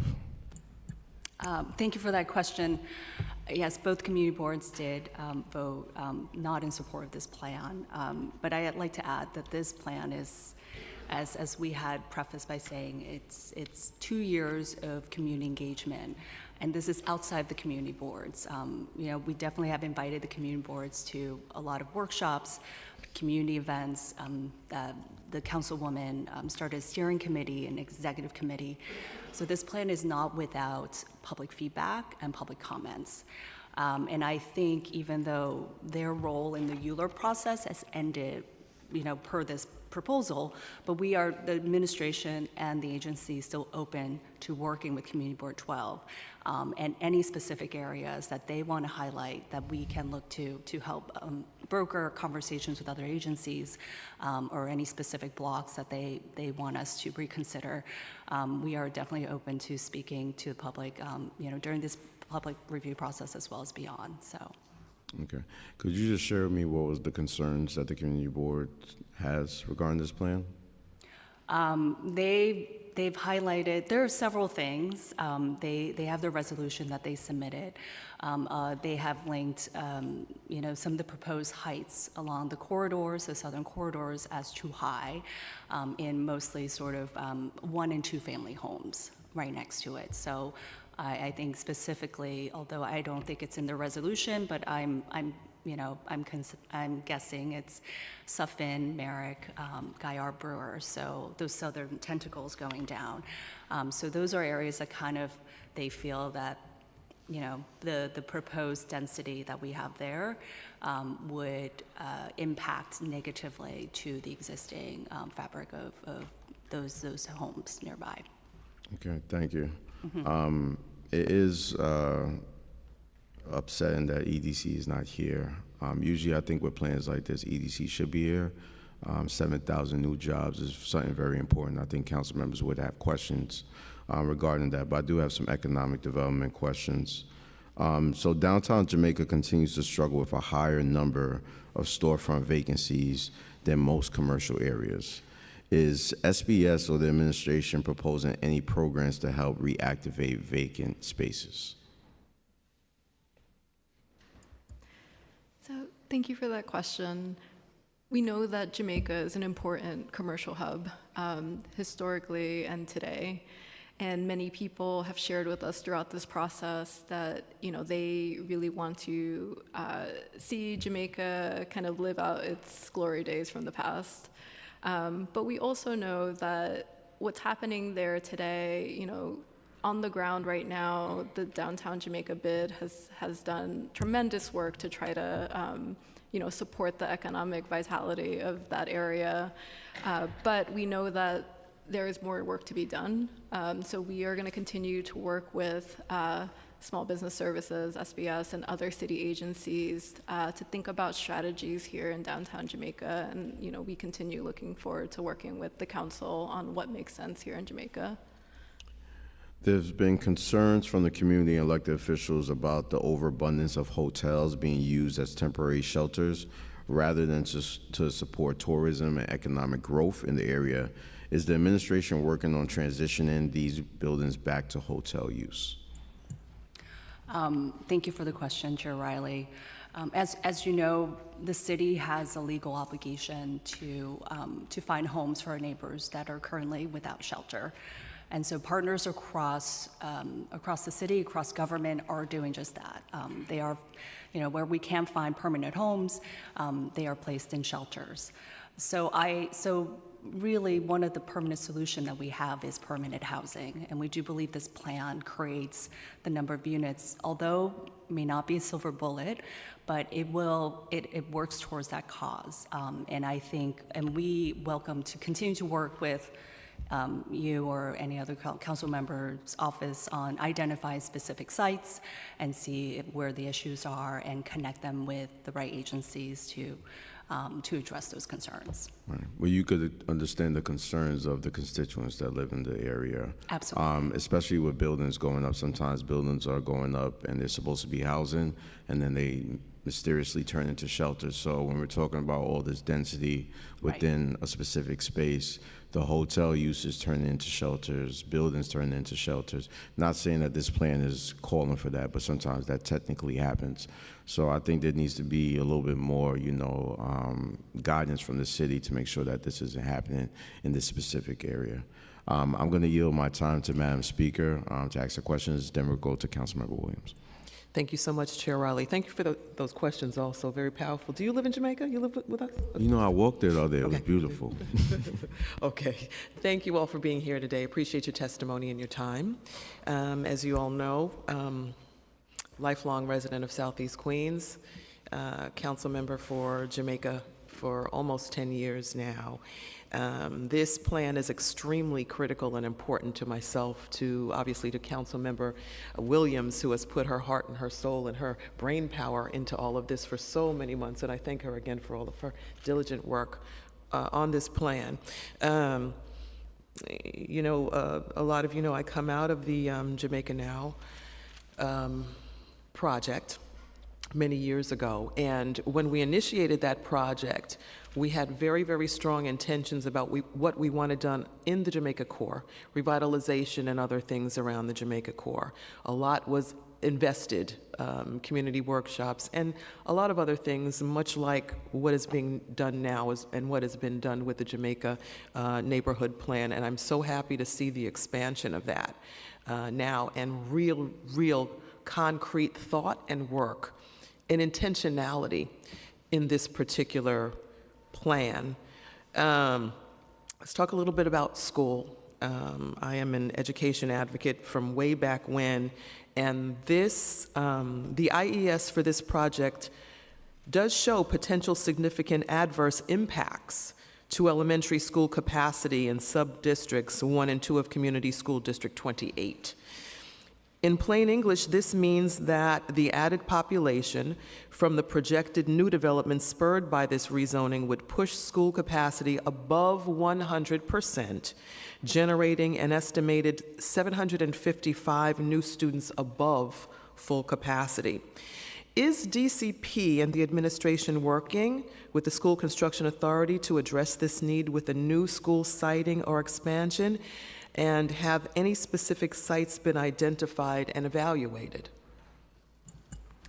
Thank you so much for that question. Yes, schools we as planners are definitely, in tune with the importance of schools. When you bring more population to an area, they're going to have families. You want people to have families and grow, and schools is definitely a part of that.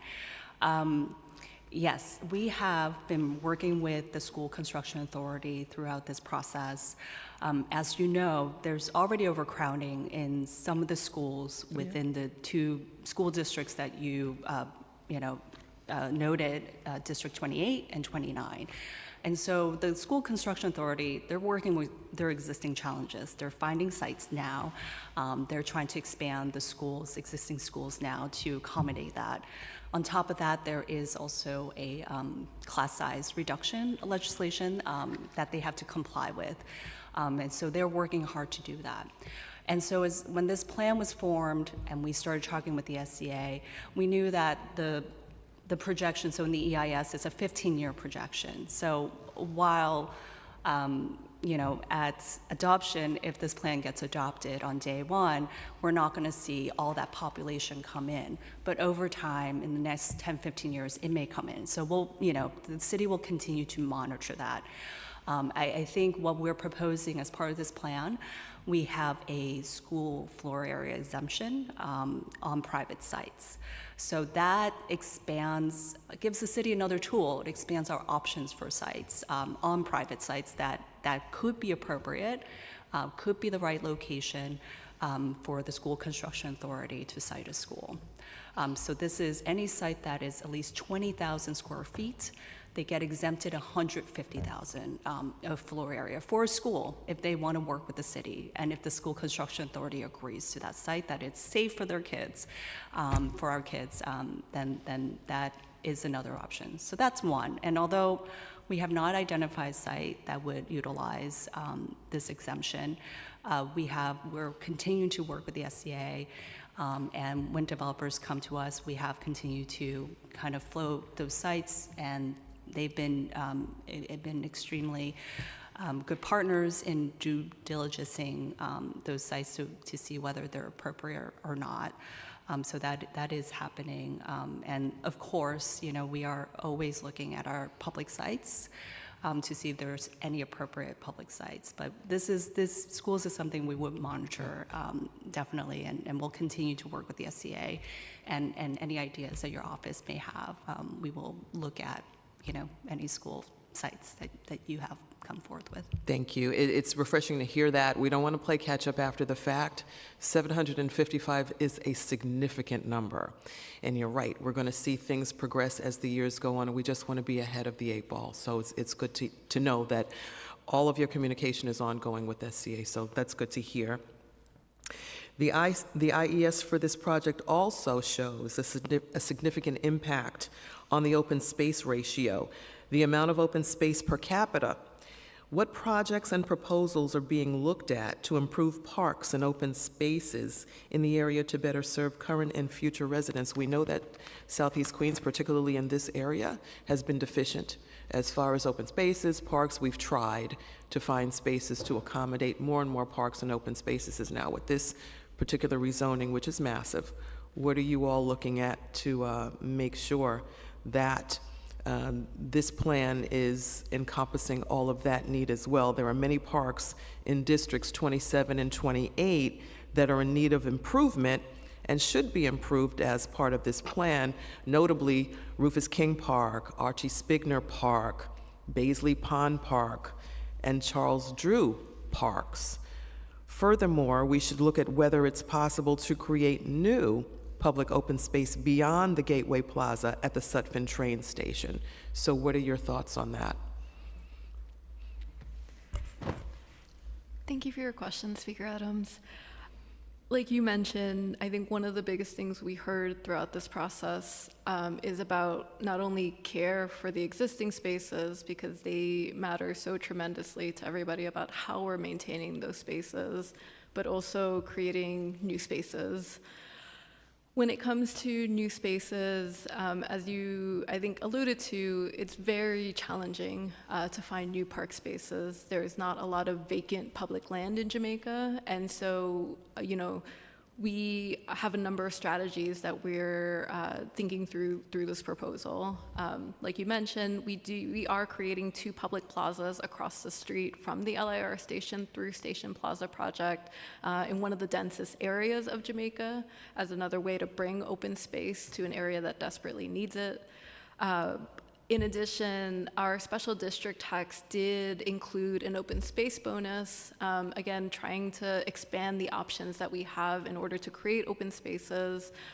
It would allow private developments to, do their part and add open space in that area of Jamaica. And lastly, we are continuing to work with parks. We know that they are walk to park gaps in Jamaica, and that is a big priority for parks on how to close those gaps. So we definitely want to continue working with both you, Speaker Adams, with you, Councilmember Williams, on thinking about where are those right opportunities to create new parks. Yeah, thank you for that. I know for me in District 28 in particular, it's been quite a challenge. We've been trying to be very, very creative. So again, this is something else that I would like to see us getting out in front of, because this is definitely an issue. Okay, let's talk about infrastructure. Southeast Queens infrastructure, one of our favorite topics of life. Sewer capacity, and I know Councilmember Williams' questions are going to go into detail about our concerns with DEP infrastructure in the area and the frustrations that residents have experienced with flooding issues for decades. So I'm not going to belabor questions in this area, but instead, what I will say is that the infrastructure of our sewers and streets must be improved before we build more, and certainly needs to be able to accommodate increased density and more people, accommodating more people. This was one of the flashpoints for me in negotiating City of Yes, City for All, and that ginormous proposal that was so successful. This was a sticking point for me to making sure that we did have funding necessary to take care of infrastructure issues that have been so pervasive for so long. So this has to be top of mind, particularly for this area that continues to suffer because of flooding. All right, DOT, let's take a look at some of the things that we need to talk about. Community members have raised consistent concerns about pedestrian safety along Jamaica Avenue and Sutphin Boulevard, noting dangerous crossings and traffic congestion. Liberty Avenue is also in need of improvement. How will DOT prioritize pedestrian safety improvements, including new crosswalks, signal timing adjustments, and curb extension as part of the Jamaica Neighborhood Plan? So, hi. Hey. Council Speaker, thank you for the Good to see you. question. So when it comes to safety, DOT is very committed to improving pedestrian safety and really safety for all roadway users, building out robust connections and expanding pedestrian space. And so specifically on some corridors you mentioned, there is Jamaica Avenue, of course, as a result of the Jamaica Now planning initiative and streetscape report that DOT put forward. There is a reconstruction of Jamaica Avenue from Sutphin to 168th Street, and this includes a number of pedestrian safety elements. I mentioned curb extensions, also raised crosswalks, and enhanced signal timing, things of that nature. And that project is being planned and it's in development now. And then in particular, Liberty Avenue, you do have a street improvement project, an in-house project that DOT is developing, again, with the same intention in mind, improving pedestrian safety, crossing that wide east-west corridor. And that's between 150th Street going out to 168th. Okay, that's good to hear. Let's talk a little bit about the bus lanes and the quality of life issues that my constituents, Councilmember Williams' constituents, have spoken to us about ad nauseum over the past few years, and taking a look at the way that the new bus designs were made, and quite frankly, with, to our surprise. Literally, I was in a parade one morning, and coming back in the afternoon, Chair Riley, there was a new bus lane down Merrick Boulevard. Yeah. So I just want to be assured that in this plan that our constituents and our elected officials are not blindsided by anything new coming up. We watched the new bus lanes come up on Merrick Avenue, which were problematic.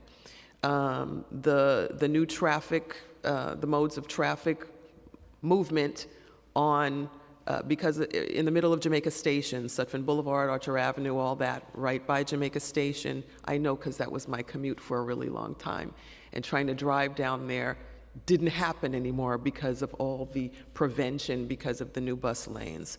So, and it to this day, it still does create tremendous backup along side streets. So in looking at this plan, how are we going to assure residents and our constituents that their quality of life, because of transportation issues, buses and other modes of transportation, will not be significantly impacted in the negative for us? Thank you for your question, Speaker Adams. Denise Mendez, Assistant Commissioner for Transit Development, DOT. And so we work very closely with the MTA, particularly in coordinating the improvements, particularly around the Queens Network redesign and the complementary service that's being added as part of that effort to increase service, and particularly for routes that are going to Jamaica. And that has to be complemented with street design improvements to really help make sure that bus service is reliable, more dependable, faster for folks who are commuting. We know that Jamaica is an intense sort of hub for commuters going to and from other parts of the city. And so it's going to be very critical for us to ensure that any improvements that we put forward are aligned with the future growth that we expect to see in this area with the increased density, and then also ensuring that there's appropriate access to jobs and opportunities, right? So it's not only for the existing demand, but also for sort of that new demand as well. And so that is a part of our effort. We are also, we recognize the concerns from residents, businesses, and communities alike across, and since the implementation and the pandemic, but we are also going to be kicking off a study next year to look at the overall sort of changes in traffic patterns. And we hope to make sure that we're engaging with you as well as Councilmember Williams to understand how things have changed and also to inform what adjustments need to be made as well. Yeah, that's good to hear. Councilmember Riley referenced Community Board interaction. As former chair of Community Board 12, I was happy to hear Community Board 12 being brought up in this conversation, understanding the needs of the residents and continuing, needs, but also appreciating the fact that there have been numerous and significant community meetings.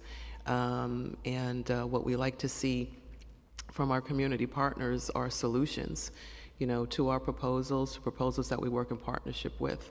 With our agencies, and we're going to continue to work closely with our community board to make sure that, if nothing else, that our community boards are informed, that they do have input because we need it, and we value that. Another line of questioning that was brought up had to do with hotels and hotel occupancy and being used for shelters. And that's something else that's been a significant issue and has impacted quality of life in the Jamaica area. I'm just going to say for the record, it would help if our city FEPS package were not interfered with consistently. Perhaps we could start to move some people into permanent housing. Just saying. What I would like to just kind of piggyback off of Councilmember Riley's line of questioning with that is, do you foresee, and I know this is difficult, but do you foresee any movement because of the census movement, the downward census numbers of shelters because of the migrant crisis that we've had, and do you foresee that impacting anything surrounding housing as it pertains to the Jamaica Plan?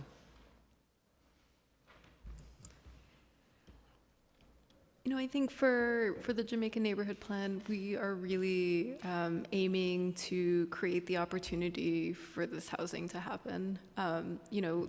Our numbers could potentially over 15 years be over 12,000 units. And again, with our mandatory inclusionary housing, it really does expand options for housing in this area that's very close to transit. And so we can take that back and get more information on like the how the administration is kind of planning forward, knowing that things are changing and changing rapidly, and we can follow up with you. Great, thank you.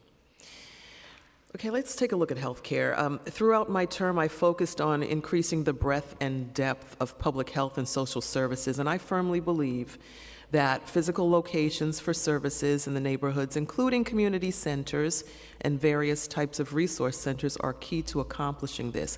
How are these needs being approached in the Jamaica Plan? Or are they being approached in the Jamaica Plan?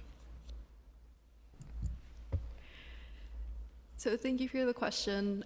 We know that healthcare is a big priority, not only for yourself, also for Councilmember Williams and for many community members. We know that many community members felt like there was a gap ever since the closure of Mary Immaculate Hospital, and looking for, what is the city going to do to help fill that gap. A big focus for this neighborhood plan was thinking about how do we expand healthcare infrastructure here in Jamaica. We are continuing to explore those options. We're trying to better understand the landscape that's there today and what opportunities there are to really support and strengthen what's there today. There are clinics there, like the Gotham Health Clinics. There are hospitals there, including Queens Hospital and Jamaica Hospital. I know that sometimes either there's a lack of access to those places or lack of awareness that they even exist. I know some folks mentioned that they didn't even know that the Gotham clinics were right there in downtown Jamaica. So those are all things that we're trying to explore, again, creating those better access and connections to spaces that already exist today, and again, trying to find new opportunities also. Okay, very important, because as you referenced, we've seen closures disproportionately affecting our area. You referenced Mary Immaculate, tremendous loss to our community. So please do, keep that in mind as well. It's very important. Okay, York College, another subject that's near and dear to my heart. It sits just south of downtown Jamaica, and it is a tremendous public asset. I spent my first year and a half in my collegiate life at York College, back in the day when it didn't look like it looks right now. How is this plan proposing to improve both physical and visual connections between York College and downtown Jamaica to build stronger intellectual, cultural, and economic ties between the campus community and downtown? This has been a disconnect that has been, happening for such a long time. And this piece of CUNY is such an important part of the CUNY engine. It has to be an integral part of the Jamaica Plan, built in and connected to it, adding to the revitalization of this area. So what are your intentions for York College? Thank you for your question. On York College, they have been a part of our planning process. They are part of our steering committee, so they have been involved throughout this 2-year process. For York College, they have a massive campus. They have a lot of space, and they are now in a space where they really want to think about the future of their campus. And so we're excited to continue working with them as they embark on their planning processes to really holistically think about the entire campus. I think outside of that, though, as you mentioned, there is challenges, especially for the students trying to connect from the downtown area into York College. I want to pass it to my colleagues at DOT because there is work that came out of Jamaica Now that's specifically focused on that connection. I remember. Yeah, so that's something that DOT is very excited to have this opportunity through this neighborhood planning process to deliver on projects identified through Jamaica Now. So specifically on Archer Avenue, improvements to what's known as the teardrop space, a large, great opportunity for a robust public space with amenities and seating and things of that nature, as well as broadening out and expanding the connection to their entrances to York further east of Parsons Boulevard. There was, already that Parsons Boulevard public space expansion right outside the train there. So that was one of those projects. But of course, there are more improvements through this neighborhood plan that we look forward to developing further. Yeah, I'm looking forward to seeing that. All of those things that you mentioned, we had great hopes, and here we sit some years later going, what the heck happened? Everything just kind of went dormant. So it's really important to make sure that that stuff really does come to fruition. And again, I know that Councilmember Williams has questions about the basement flooding. Those issues at York that have been persistent for decades now, but I just want to put an exclamation point on this because the Jamaica Plan must leave York College in a better condition. And that includes addressing its flooding issue. So let's keep that in mind also. My last line of questioning has to do with density and height, something that you referenced, something that Community Board 12, of course, is very concerned about, and I'd be remiss not to bring it up here during this hearing. Some community members have raised concerns about the scale of new development proposed by the rezoning. In particular, they're concerned about the impacts on low-scale residential blocks with small homes. We're in a housing crisis, and that does require the creation of significantly more housing, and my record on housing, once again, has been crystal clear as a council member and as speaker. And I've been trying to live by example, and hopefully I'm doing that. But that said, we've heard the concerns, and we are concerned about the concerns, and we want to make sure that they are taken into account. Some of the proposed heights of buildings on portions of Liberty Avenue and Sutphin Boulevard. What is DCP's response to these concerns being expressed? I know we touched on it in the beginning, but what is your direct response to that concern? Thank you, Speaker Adams, and I think you've hit a lot of my talking points. We are in a housing crisis. Yeah. And we know the numbers, 1.4 vacancy rate across the city, and even less in Queens, about 0.8. And so while we are forming this proposal in Jamaica, we identify those corridors as appropriate places for this density. All these corridors do have bus connections, and also certain underdeveloped sites that could benefit, with additional density that would allow for development to happen. Because we want to see the housing get developed. We want to see the affordable housing, MIH units being built. And also to know some of the HPD sites, the UDAP sites, are along Union Hall as well as Guy R. Brewer. So they're part of those corridors that we talked about. And we also believe this rezoning proposal that includes a commercial overlay would also invite businesses, small local businesses, that could be supported with more housing above and more residents above. And that would really activate those corridors, allow people to walk and get to different shops from home, from jobs. So that's one thing. But to respond to your constituents' concerns and CB 12's concerns, there are also rules, zoning rules, where sites are required to step down, where you have two different zoning districts. If you have a low zoning district from R1 to R3, and within 50 feet of a zoning district that's higher, and what we're proposing here is an R7A, I believe, along those corridors, they're required to step down. So there was thought into how do we make sure that that they're not eyesores, that it could be created in a way that when you're walking on the street, it doesn't overwhelm the pedestrian, but we get the benefits of the housing. We get the MIH units. I think that's a major core reason of why we're here. But again, open to hearing more about specific areas where we think this density, these heights do not make sense, and open to hearing from you and your office and how best to respond in a different way. But we do think it is appropriate on these corridors to have those districts. Okay, thank you very much for your responses, for your testimony. It's just so important to us that this plan is successful.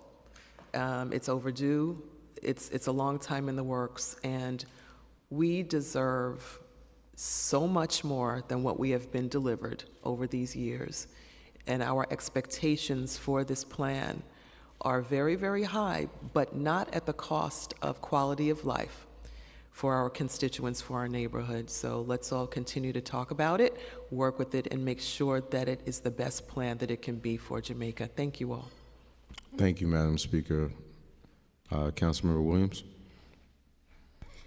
Thank you, and thank you, Madam Speaker, for your support and trust in my leadership over the last 2 years.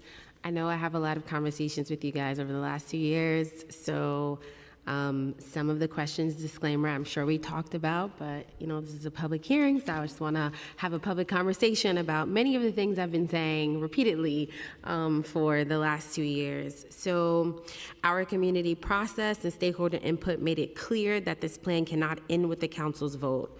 We need an ongoing oversight task force to monitor implementation of the complex interagency projects in the downtown Jamaica area. Can you commit to supporting a downtown Jamaica oversight task force to help coordinate the implementation of this plan and prior ongoing projects and interagency commitments similar to the Gowanus framework? Thank you. Thank you for your question, Councilmember Williams. And without sounding too repetitive, thank you for your partnership.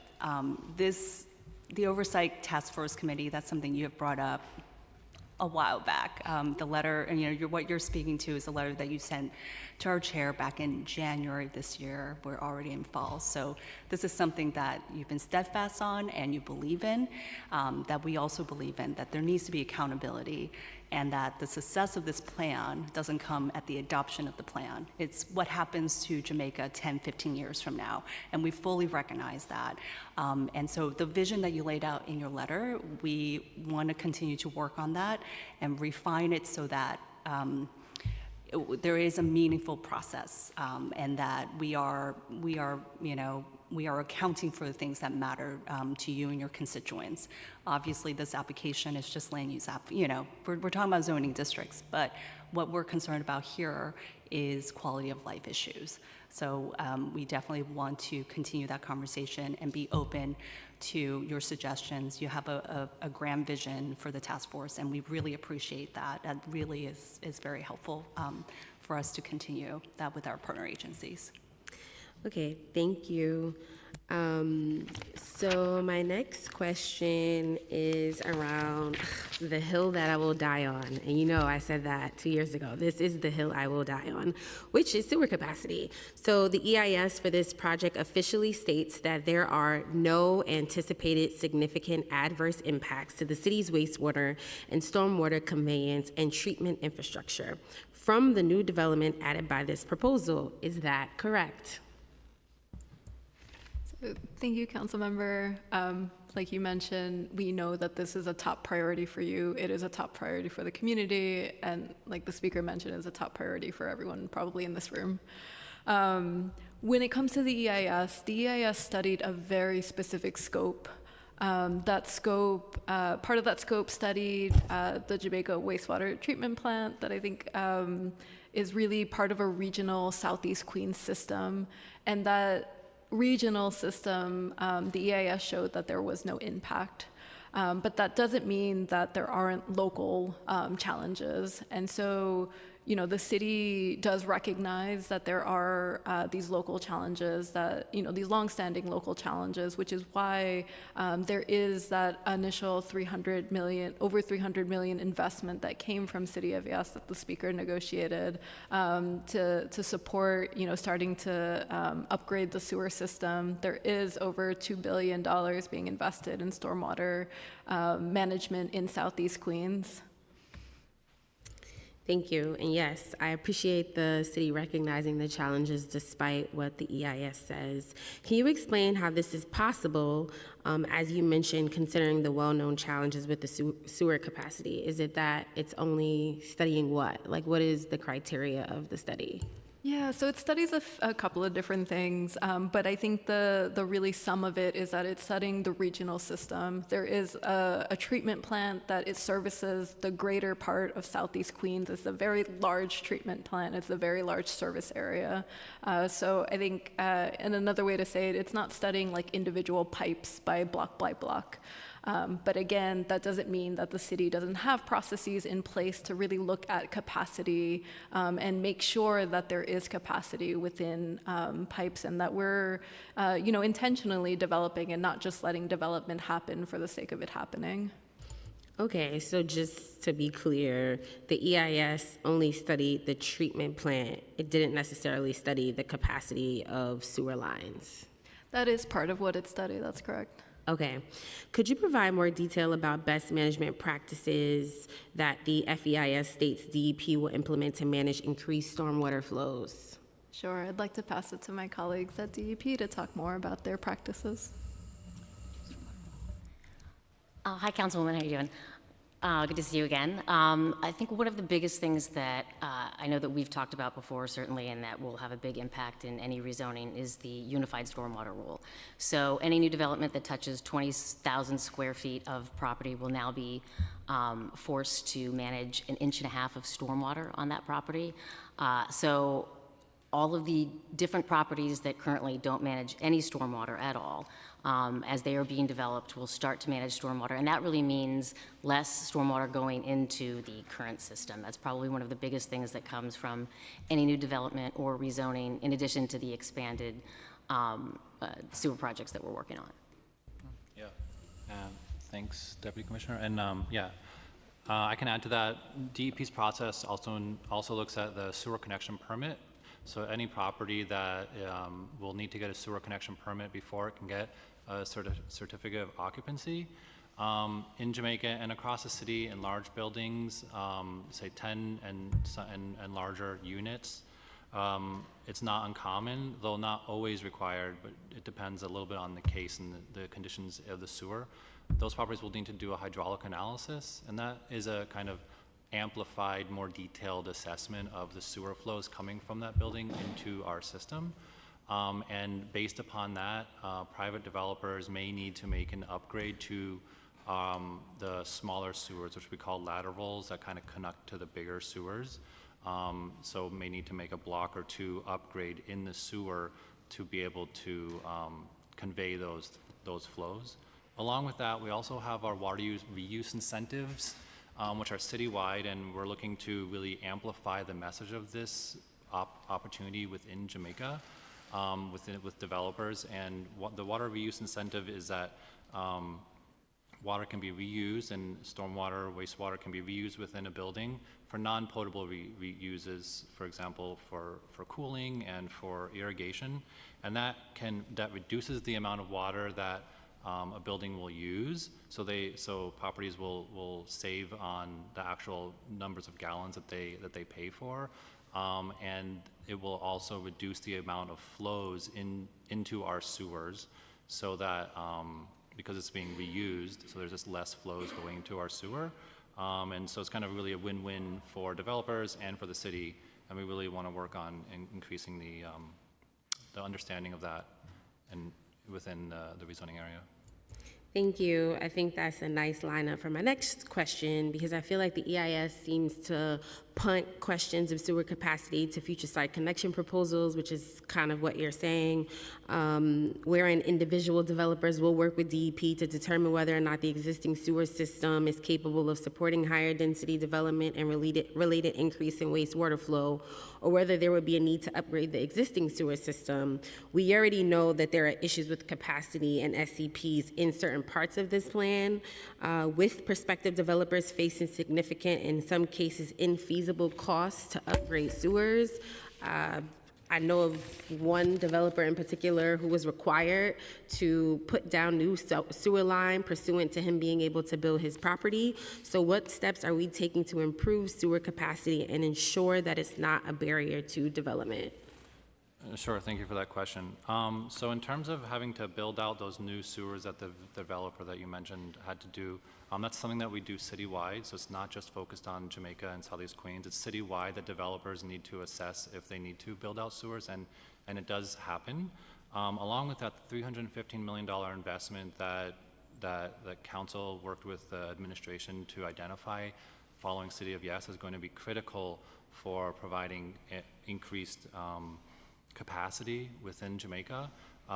We are already planning on how to start to use that funding. We already have an amended drainage plan for Jamaica, and that's where we analyze the drainage, considering the new zoning and how that will impact our sewers and what we should upgrade. And I want to note that this is ahead of schedule. Typically, we do the after rezoning so that we have certainty on the number of units that goes into a new area following a rezoning. But we understand the critical nature of this for the council, for the community, and for ourselves at DEP. So we're already planning the first phase of that, which is going to be a trunk leading up into the downtown Jamaica area, and it will also serve the South Core too. And it's going to be a trunk sewer. So if you think of a tree, the trunk holds up the tree, and the branches are the sewers that I mentioned are called laterals. That the developers may need to upgrade laterals. They do not need to upgrade the trunks. So we're already planning that first phase, and that's going to be a multi-phase process where it starts at Jamaica Plant, going up into the downtown core. Thank you. The FEIS describes multiple infrastructure projects being planned, designed, or in construction within the project area, including an ongoing storm sewer build-out project covering 21 blocks in Southeast Queens, and including a new double-barrel storm sewer system. Could you concisely explain these projects and how they relate to the project area? Like we're 5, because I feel like DEP uses very technical language, so explain it like we're 5 years old. Oh, okay, sure. I'll do my best, and Deputy Commissioner can chime in to help translate if I get too technical. I'm sorry for that. So that's part of the Southeast Queens Storm Sewer Build-Out Program, I believe, that you're speaking about. That's our $2.7 billion program to increase storm sewers. And those are just to carry storm water and not the sanitary flows. And so that is to basically just allow the storm water to flow through the sewers into either our plants or through into other water bodies, and not go into the ground and will flow through the sewers. And we've already made hundreds of millions of dollars investments to build out those projects. I think we have about 19 that have been completed, or 14 have been completed projects in Southeast Queens, and we have another 6 that are in planning phase. And I don't know, Deputy Commissioner, if you want to add to that? Yeah, and I just want to make sure, because I've said this too, I don't want existing projects that were funded in previous administrations, and even what the speaker was able to negotiate in City for All last year, to be conflated with the much needed additional investments through the Jamaica Neighborhood Plan, because those investments were to address existing issues. We know with increased capacity, naturally you are going to be taxing all of our infrastructures. And so I just want to make sure, because I know it gets mentioned, and yes, we're very thankful for the $2 billion. We're very thankful, I'm very thankful to the speaker for negotiating additional money for sewer infrastructure, but I just want to make sure that while we are talking about existing projects, that is not being conflated with what we know we still need to address capacity issues for the future. Well, Councilwoman, all of these projects are interconnected, right? Just like our sewer system. So while we've been focusing, first of all, we're spending $2.8 billion in Southeast Queens. That is more money than we are spending in any other place in the city. And it's a massive project. Those double barrel sewers are bigger than I am tall. That is really going to change the way and the drainage system for all of Southeast Queens, and certainly Jamaica. Like I said, we are already working on a massive trunk sewer that will help Jamaica. one of the big things that we're focusing to start on are those massive trunk sewers, if you think of it like a tree, right? And then we'll go from there to build out the laterals, but you can't, or the smaller branches of the sewer system. But until we do those big portions, those big trunk portions, we can't build out and upsize some of those lateral parts of the sewer system. The plan that we have, the $2.8 billion plan in Southeast Queens that we are doing for storm sewers, is going to help on multiple fronts. It will certainly, there'll be a groundwater benefit to that, because we're going to be taking water off the street that would have had nowhere to go but in the ground, and move that into the sewer system, in addition to easing up the constraints on the sanitary sewer system, because again, we're going to have more water that we're taking off the ground, and certainly helping with groundwater mitigation issues as well, if that helps a little more. Yep. So I won't ask you any more questions right now about the sewer and street infrastructure on that particular point, because I do kind of hear what you're saying. A part of how you plan to address the South Core is through this trunk line. So another question I have is, specific water infrastructure commitments were made by the administration to Southeast Queens as part of the approval of City of Yes, City for All, for housing opportunity zoning text amendments. Could you please summarize those commitments for this hearing? Because I know I've had some internal conversations. It's not clear how you all plan to use those resources specific to Southeast Queens. Yeah, so the best bang for the buck is building out the trunk sewer that's going to lead up into downtown Jamaica. So is that what you're using the $300 million for? Yes. Okay, thank you. So residents rank flooding as a top concern, citing York College, Allen Senior Residence, and Carter Senior Residence. And let me just take a step back. We also have a groundwater flooding issue, and so if I could divert a bit, because I know sewer capacity and groundwater flooding are two different things. And so I just listed some of these facilities, and I know we've been in conversation with you all probably well over a year about this. So how will DEP fund retrofits and pumping infrastructure to immediately address this ongoing crisis of groundwater flooding? Well, part of it, as I said, there's going to be a big benefit that we see from the $2.8 billion investment in Southeast Queens, and which is to build storm sewers. So you're taking the water that would otherwise gone into the ground and moving that into the sewer system. So that will add some benefit. In terms of pumping groundwater, I think we've sort of talked about this, especially in Jamaica. That's not something, groundwater is not specifically part of DEP's purview. However, adding storm sewers will help the groundwater issue. So I think do you have any updates on the retrofitting? Because I know that you all went out to look at these sites. You hired a person that was working on these sites. The retrofitting for the institutions that we sent to you all, like, I don't even know. Jasmine's shaking her head because she knows I sent them. It's been a conversation. I just wanted to know if there are any updates on the retrofitting program. And I understand DEP wants to be on record and say that they're not necessarily like responsible, et cetera, but I think community members would think differently. Very old hearing reports would say differently, that both the city and the state admitted to their obligation to address what they knew would be a problem when the Jamaica Water Supply Company was closed. So I hear you.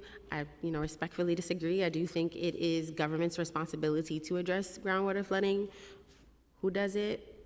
I'm happy to have that debate, but I do think it is part government responsibility. So just wanted to update on the retrofitting, because we talked about not necessarily systematically addressing groundwater flooding issues, but to provide some type of reprieve and relief for the main institutions that are suffering from this, like York College, that has to pay MTA to pump out water out of their basement. That's ridiculous to me. So I had asked you all to review these locations to determine what type of retrofitting could be done.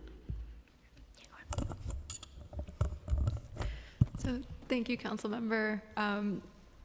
fully acknowledging that you did send a letter, nodding my head because I was like, right, there is a list of nonprofits. You're absolutely right. DEP did send out an engineer to help work with those nonprofits to really look at their conditions.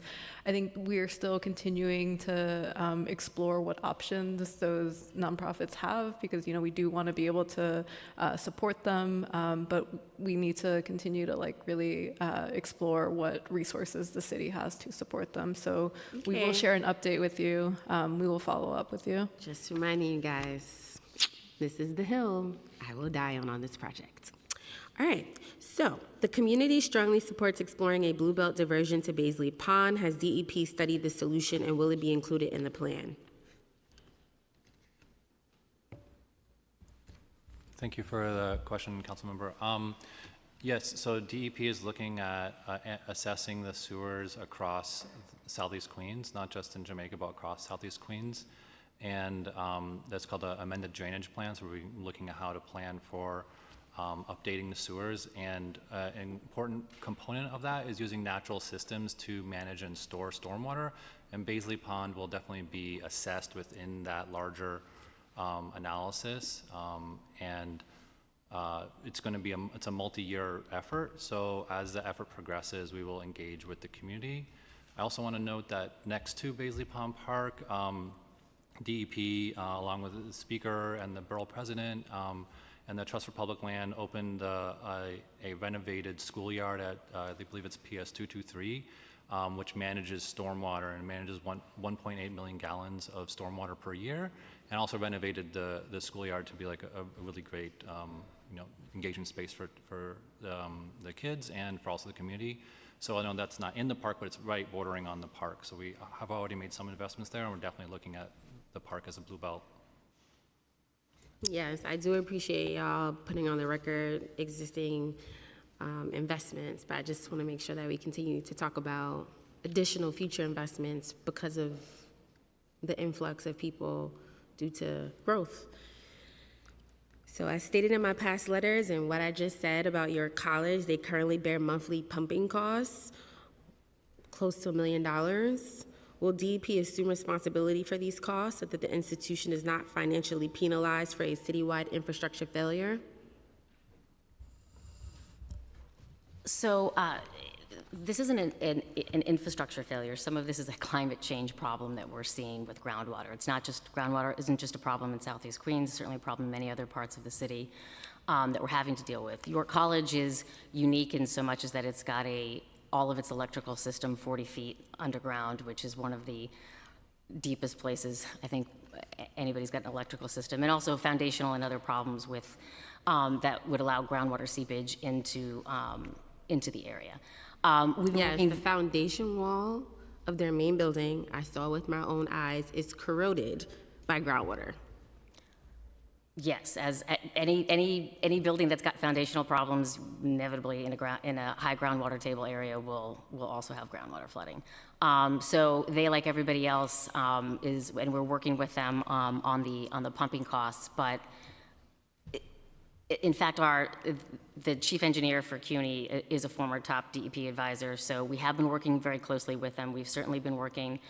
We've got a study with USGS on groundwater table to help inform. That's expected to be done in 2027 to help. The 10th study in 20 years.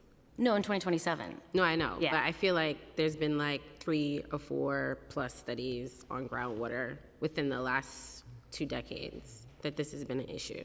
I'm just flagging that it's been study after study and no real tangible solution to address the issue.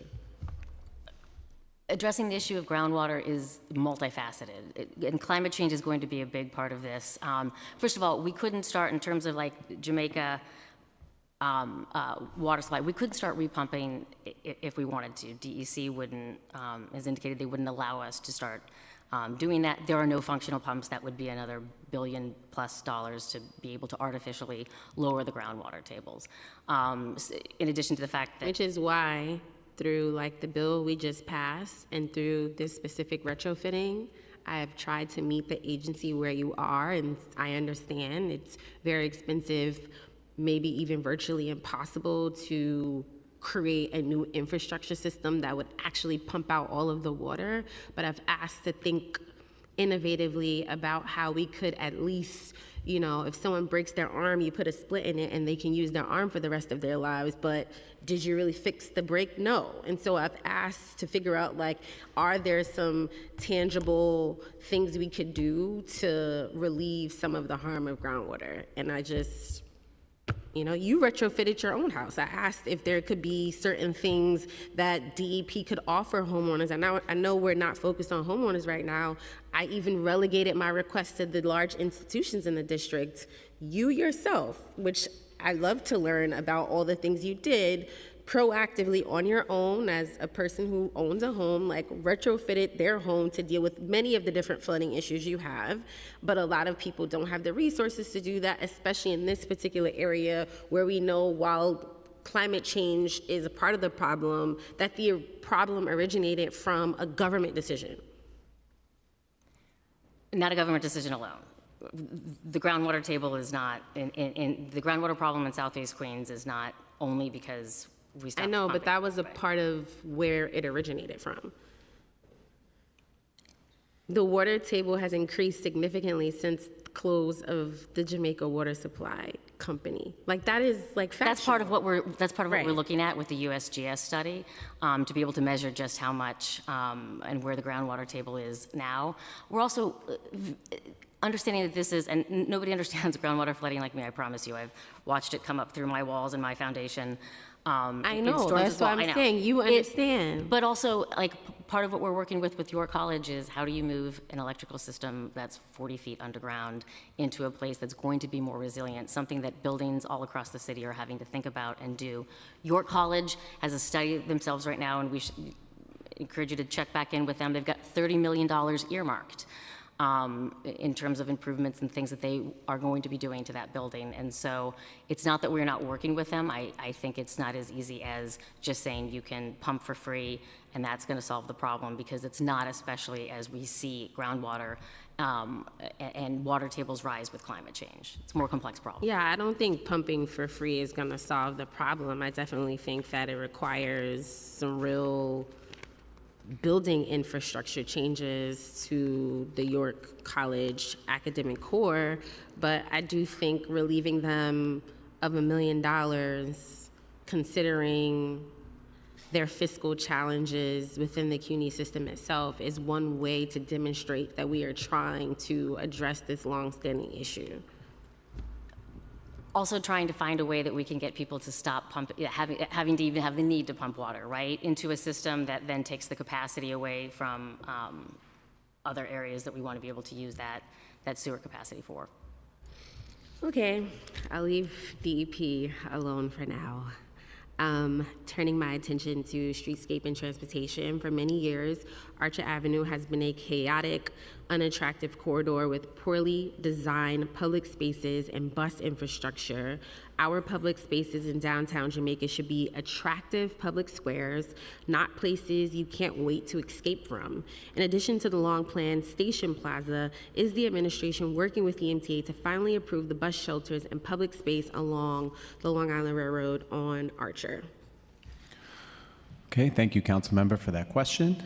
So through this neighborhood planning process, DOT, Department of City Planning, and MTA are exploring the feasibility of removing the existing MTA-owned canopies and replacement with new bus shelters.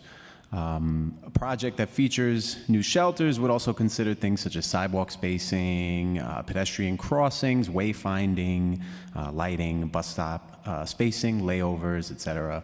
And any improvements to the bus terminal, of course, would complement the Jamaica Now streetscape projects in the area, such as the Archer Teardrop proposal and vice versa.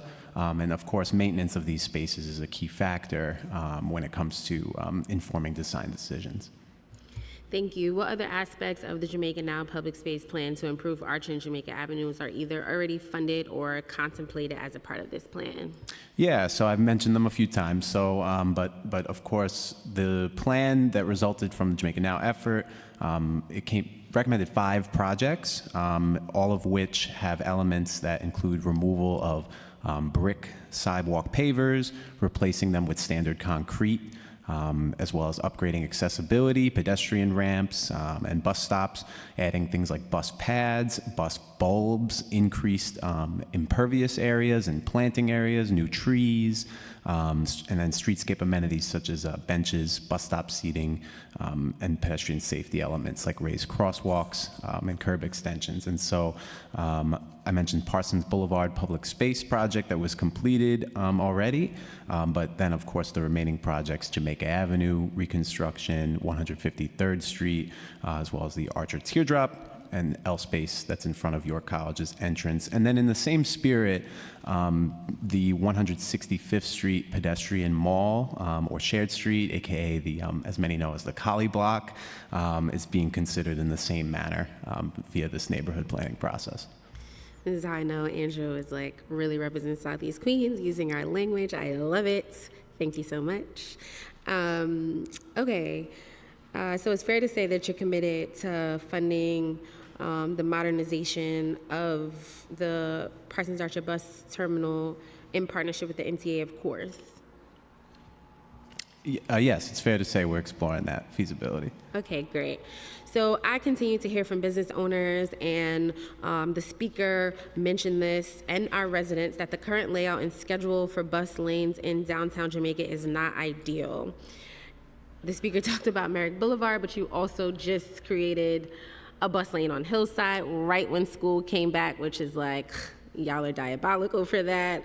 So is DOT willing to study, and I know I did hear you say that, and reevaluate the bus lanes and traffic patterns in downtown Jamaica on a wider scale?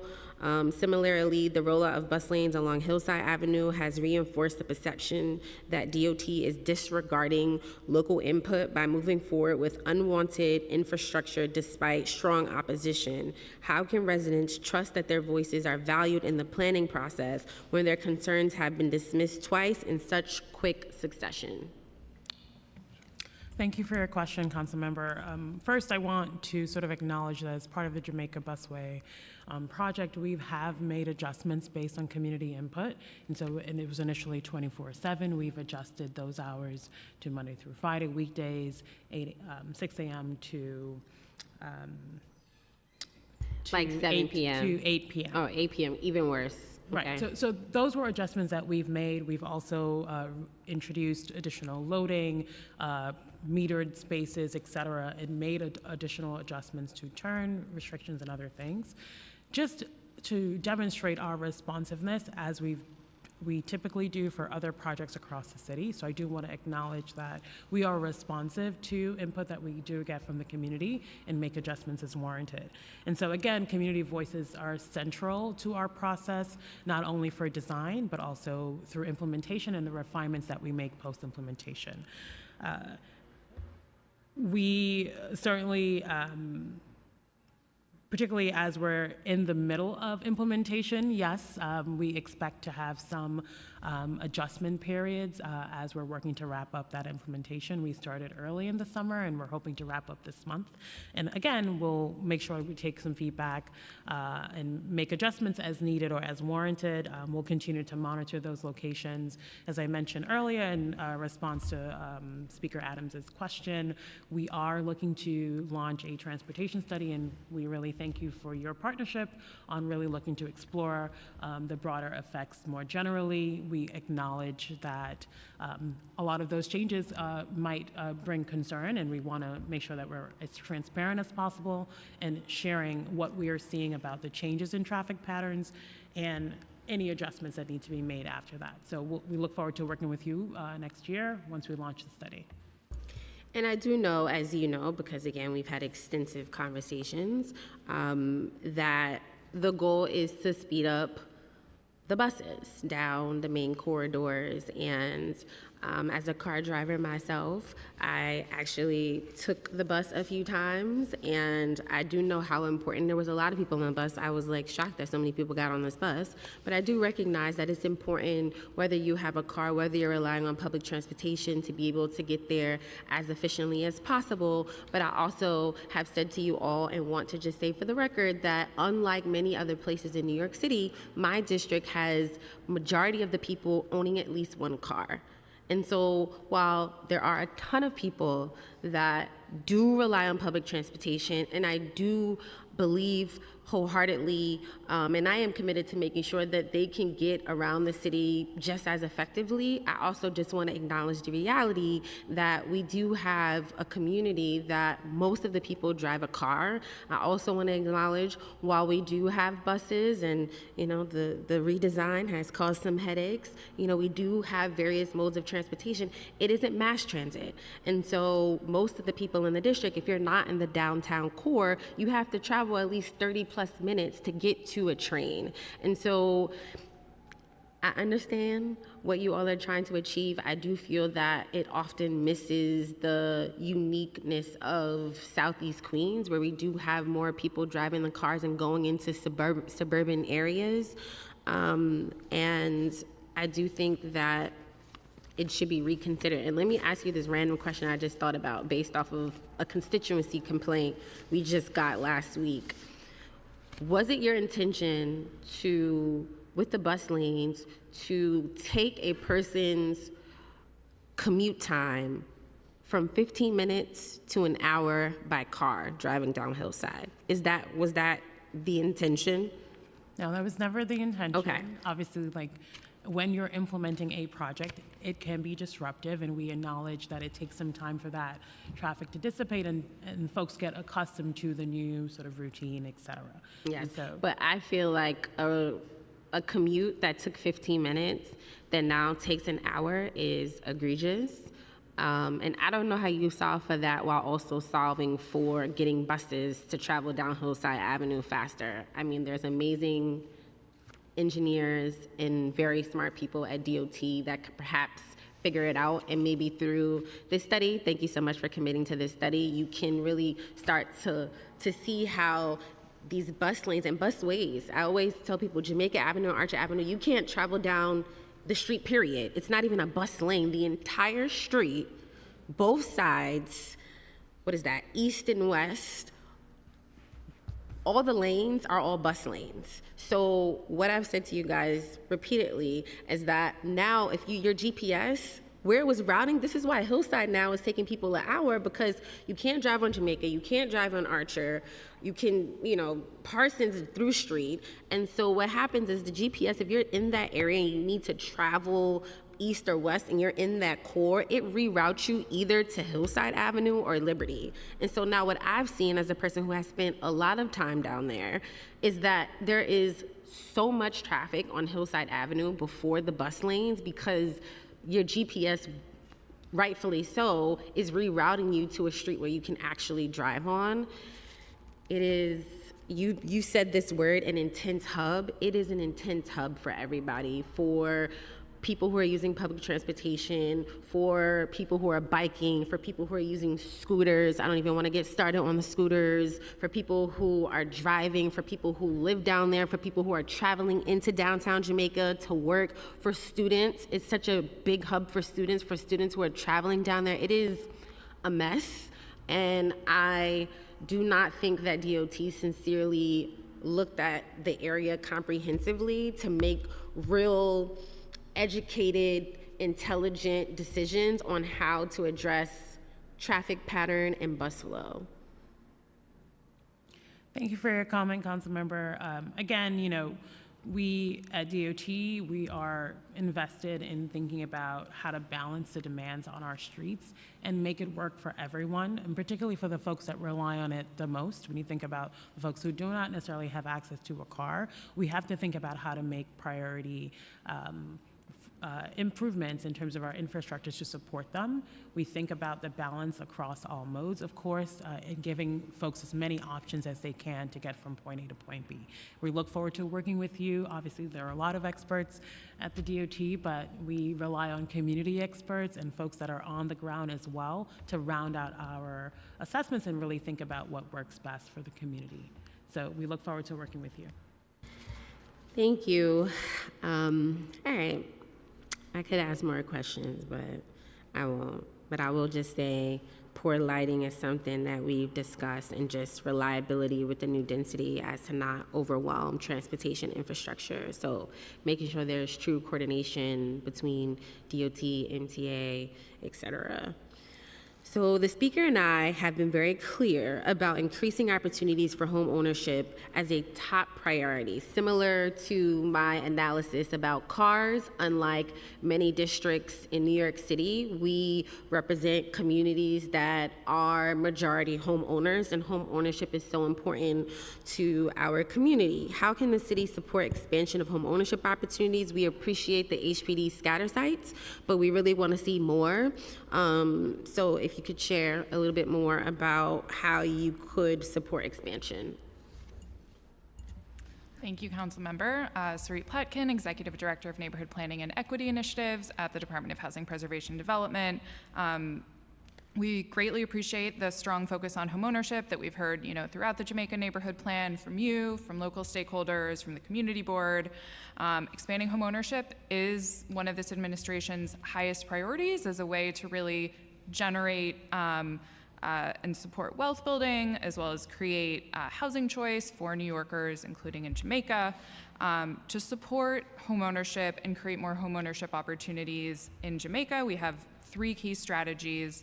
The first is to connect homeowners to existing resources. So that's retaining and stabilizing existing homeowners, of which you've described, and we know there are many in Jamaica. Our key tool for this is the city's renewed commitment to the Homeowner Help Desk, a $10 million commitment that provides one-on-one support for homeowners if they're facing foreclosure, deed theft, tax liens, and maintenance issues. This program is a partnership between the Center for New York City Neighborhoods and local community-based organizations that are funded to work directly with homeowners. The local community-based organizations in Jamaica are Neighborhood Housing Services of Jamaica, JASA, and Queens Legal Services. We also recently relaunched our Home Fix program that offers lower no-interest loans for home repairs. It will serve up to 450 households per year. So that's another key tool for supporting existing homeowners. When it comes to creating opportunities for more first-time home buyers to access home loans, we have a program called the Home First program. This is, HPD's key tool that allocates up to $100,000 towards a down payment or closing costs for first-time home buyers. And what we want to do in Jamaica is make sure that we are doing outreach to local residents to connect them to this program. So we're planning to connect prospective homeowners through a first-time home buyer class in partnership with local organizations, and do a first-time home buyer resource fairs. And then kind of moving on to creating new homeownership. As you noted, we do have the sites on Guyer Brewer Boulevard. There's the 34-unit open door program project. The South Jamaica Rising, which is a partnership with Fulcrum Properties in Briarwood, that's going to be 100% affordable home ownership units serving moderate income households serving low and moderate income households between 80 to 100% AMI. In addition, we are also exploring other opportunities for our open door program that builds affordable homeownership for moderate income households and ensures long-term affordability by limiting the resale value. There are several public sites that we are looking at for additional homeownership opportunities. We're aware of the Parsons site in downtown Jamaica that has multiple public sites within it, looking at opportunities for homeownership there, as well as the Farmers Boulevard site and others. So we are taking a close look, trying to identify opportunities, and also, open to any private developers who are interested in home ownership who want to approach HPD as well. Great. I love that comprehensive answer because I definitely was going to ask about outreach, because one thing that sucks is that the city has a lot of great things in various agencies, but people actually knowing about them and taking advantage of them is the issue. So I love that you are thinking about outreach. That was going to be my question, like making sure that outreach is a critical component of your plan here. You didn't mention neighborhood pillars. Are you also looking at neighborhood pillars in any way to incentivize home ownership? Yeah, so I just want to clarify before we jump into that as a homeownership tool, just want to clarify what the Neighborhood Pillars program is. So, this program is a preservation program that supports acquisition and rehabilitation of physically or financially distressed buildings. It typically focuses on rent-stabilized and unregulated buildings. We have other preservation programs that can support existing co-op buildings. So HPD has several programs that can support existing co-op buildings: our housing rehabilitation loan program, participation loan program, housing preservation opportunities, and we're happy to work with local Jamaica landlords who are interested in taking advantage of those opportunities. But the Pillars really is more of a rent-regulated rental program, preservation program. Okay, and I know I've spoken to you all directly about this as well, but if you could talk a little bit more about any resources and support for displacement. So naturally, we understand that people get displaced when there are changes in a community, naturally, but we want to make sure that people that want to stay in Jamaica can stay in Jamaica and that they are supported in doing that. Thanks, if I can just start. So thank you for your question, Councilmember. I think with displacement, it's a very complex issue, and we also want to approach it in all its complexity. And so I think through the neighborhood plan itself, we are creating the largest MIH mapped area here in Jamaica to really expand those opportunities for income restricted housing. Eventually we will find out kind of what those levels are, but it is one of the tools that we have to make sure that people can, continue to live here in Jamaica. And also, as like that being just one kind of tool that we have, other tools, passing it to you, Sarit, just to talk about kind of like the other ways that we support people being able to thrive in their neighborhood. Absolutely. So yeah, I do first just want to reinforce what Jasmine said about MIH, because, we'll be creating almost 4,000 MIH units in Jamaica. These are permanently rent-stabilized, affordable homes that are income restricted, so that, comes along with a range of tenant protections. And, we think that permanent rent stabilization is a huge asset to prevent future displacement.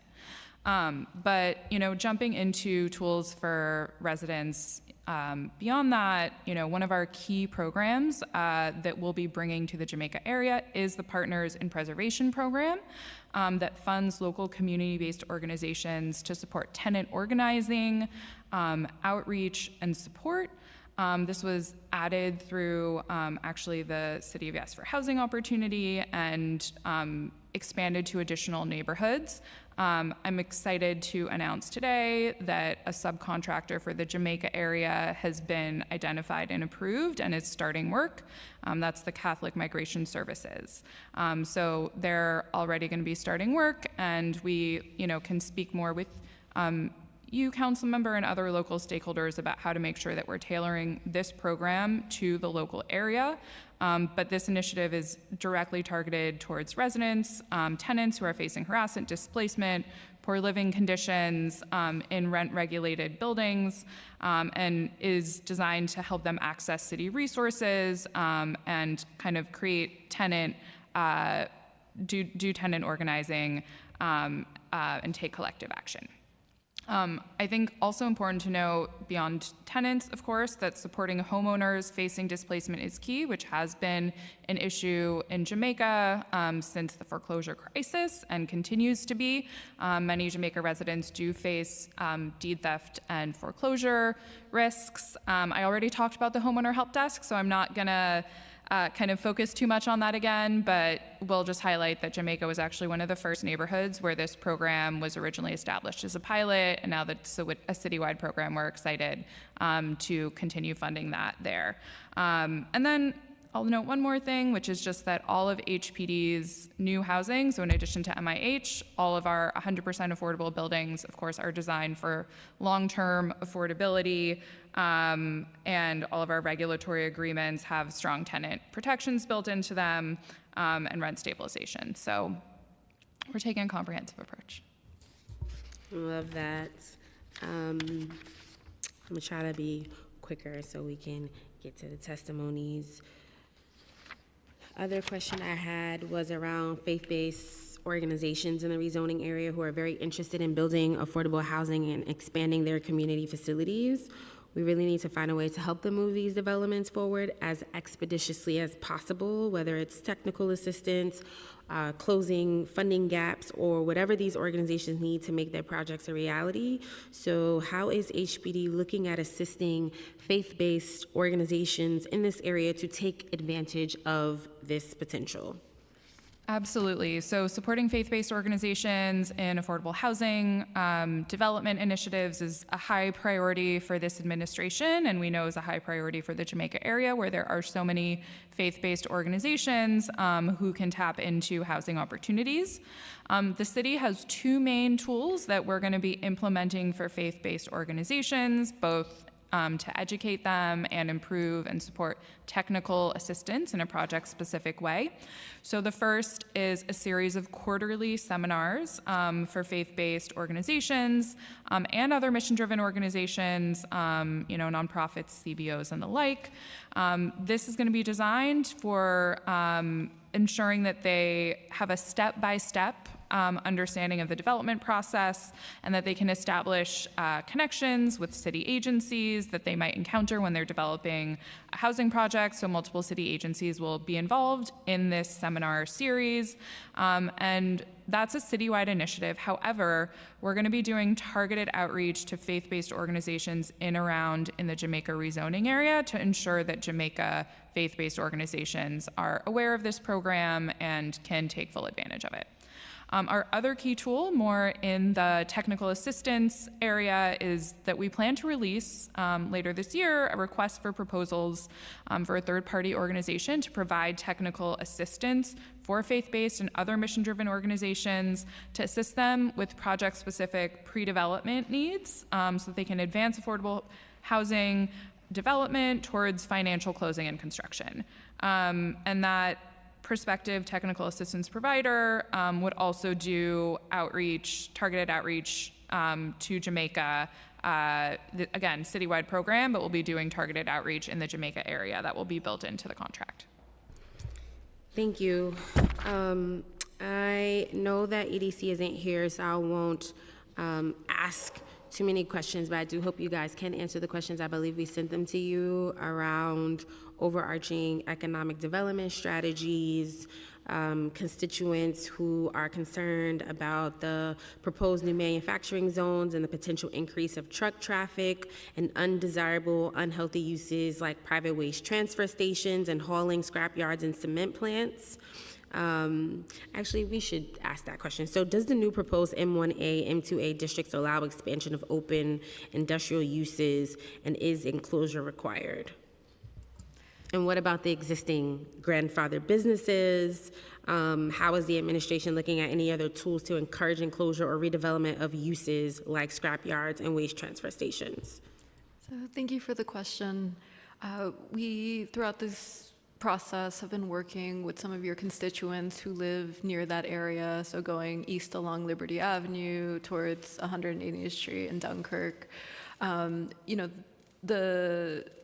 with the concerns, we definitely wanted to create a balance through this plan, a balance to be able to grow industrial jobs that we know are important for Jamaica's economic success in the future, but also ensuring that there is an environmentally just Jamaica for these residents to live in. And so to create that balance, we added those enclosure rules that you had mentioned. They are a part of the application. So certain industrial businesses that are opening up near homes need to operate fully enclosed. When it comes to, so those are rules that really address these new businesses, but what we do know is that the big concerns that we've heard from residents are existing businesses. So those businesses that you described, the waste transfer station, the concrete batching plants. For those businesses, an important thing about the enclosure rules is if they ever decide to expand in the future, they will need to enclose whatever expansion they decide to do. So that's another big thing that is available in the future. But going back to the businesses today, we are continuing to work with EDC, SVS, and a whole range of other city agencies to really look at the city's toolbox in order to support these businesses modernizing. I know you had a question about kind of like economic strategy, but when it comes to these industrial areas, one thing that we do know, and especially with the zoning that we're proposing, is it's really expanding the types of businesses that can come to Jamaica.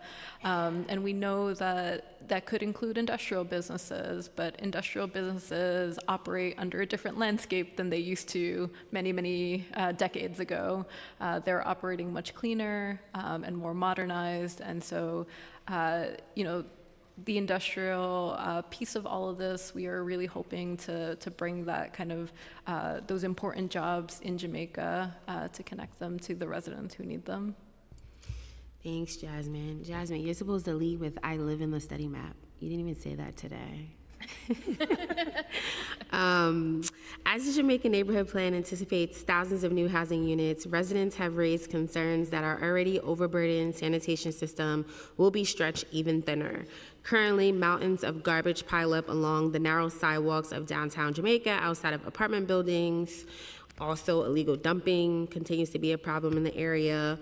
I know Department of Sanitation isn't here, but if anyone can talk about how you all are making assessments around resources needed for equitable trash pickup as well as general resources for cleanup, which I've learned is two separate things. So thank you for that. I mean, like you mentioned, DSNY isn't here today. However, we know that sanitation has been one of your key priorities. Like you mentioned, you sent the administration a letter earlier regarding illegal dumping. We really appreciate that there's been a lot of key meetings on this. I know you recently had a walkthrough with many city agencies and are just continuing those conversations with DSNY. We know how important the bid is here in their role of enhancing sanitation in the downtown area and all the incredible work that they do. And so all that to say is that we are going to continue those conversations with you and to work with you and DSNY to make sure that sanitation is a part of this plan because we know that maintenance is very key to this. All right, we're coming to almost an end. Same thing, I know NYPD isn't here, but I know I've had a lot of extensive conversations. To your point, I just did a walkthrough where we had 4 deputy mayors, so that was nice. Thank you to the administration for coming to Jamaica and really walking the community to see a lot of the issues that I've been writing tons of letters about over the last couple of years. And so is there any assessments or plans for additional resources to the 103rd Precinct to address existing public safety issues as well as new ones that might come because of the density in the downtown Jamaica area? Thank you for the question, Councilwoman. Yes, safety is a key aspect of this any area. So with that, we will continue to work with the NYPD and understand where the problem spots are, and obviously continue those conversations with your office and see where the city can provide more resources at those particular locations. Okay, last very convoluted, common question. Do with it what you want, but just getting it here for the hearing. I also have been talking about the Queens STEAM Center, and I know I've spoken to the administration about this separately outside of the Jamaica Neighborhood Plan, but it also has been a part of a lot of internal conversations for it to be weaved into the Jamaica Neighborhood Plan. You know, how do you all envision this? Even thinking about existing high school capacity and the class size policy that came down from the state and how that would help in transitioning to off-site learning centers as a way to increase capacity and expand academic opportunities for local high school students. And then, let me just keep asking, so just take notes. In the same realm of community facilities, I know that I've also had a conversation with you all about JCAL. I know I've also had a conversation, and this is more so HPD really, but like India Home, and the fact that they're proposing a 94-unit scattered site of senior affordable housing in Jamaica. Would love to see and understand how HPD is prioritizing important projects like that, as well as Venture House. Health and mental health services have come up, and Venture House does operate a clubhouse that I believe is in the study map on Hillside, and they have also been looking to increase their capacity that I do feel would service the residents of Jamaica, especially around mental health. So yes, all of those questions, comments. So maybe starting with the STEAM Center, you know, we know that the STEAM Center is a very important project for you. I think you perfectly described a lot of the complexities of it. There are a lot of different factors that need to get considered in there. You know, there is a STEAM Center up in the Bronx, and we know that a successful STEAM Center requires a lot of different components, including a very strong anchor partner. You know, I know that there has been a lot of key conversations around this STEAM Center, and I know that one of, I think, your biggest desires out of this process is progress. So we definitely want to take that back to our partners at DOE and SEA and get you an update on progress. Yes, and the other projects, same thing, Venture House, India Home, JCAL. So with Venture House, JCAL, I think, you know, it's an understatement to say how many times throughout this planning process we've heard how important they are to the community, the resources that they bring.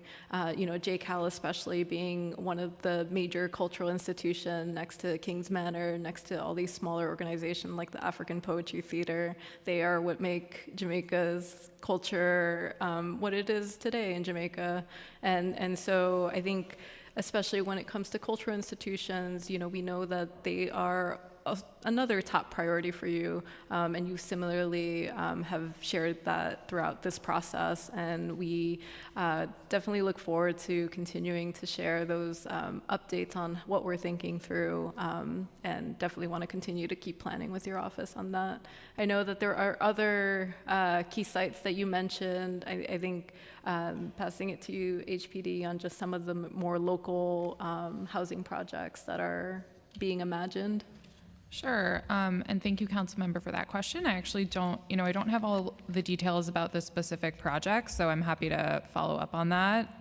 But, you know, I can let you know that when it comes to kind of private sites in HPD's pipeline, we do have an impacted pipeline, work to, you know, prioritize those sites according to a number of factors. If I look into better understanding which programs those projects are taking advantage of, I could have some more insight into what's going on there. Some of our projects do have geographic criteria around prioritizing limited affordability areas, which Jamaica is not, but I can take a look and better understand what's going on.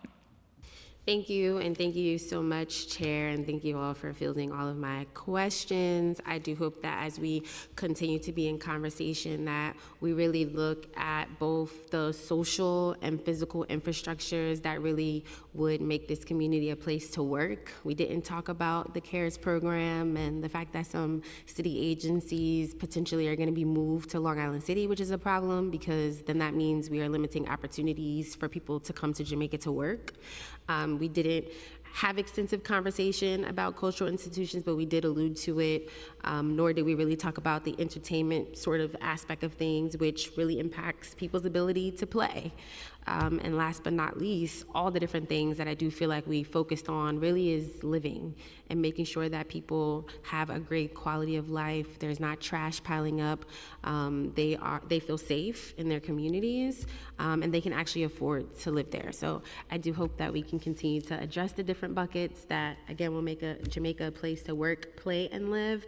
And I do appreciate DCP's leadership in corralling a lot of the sister agencies around the Jamaica Neighborhood Plan and all that you did to dedicate to community outreach and all of my requests to do more.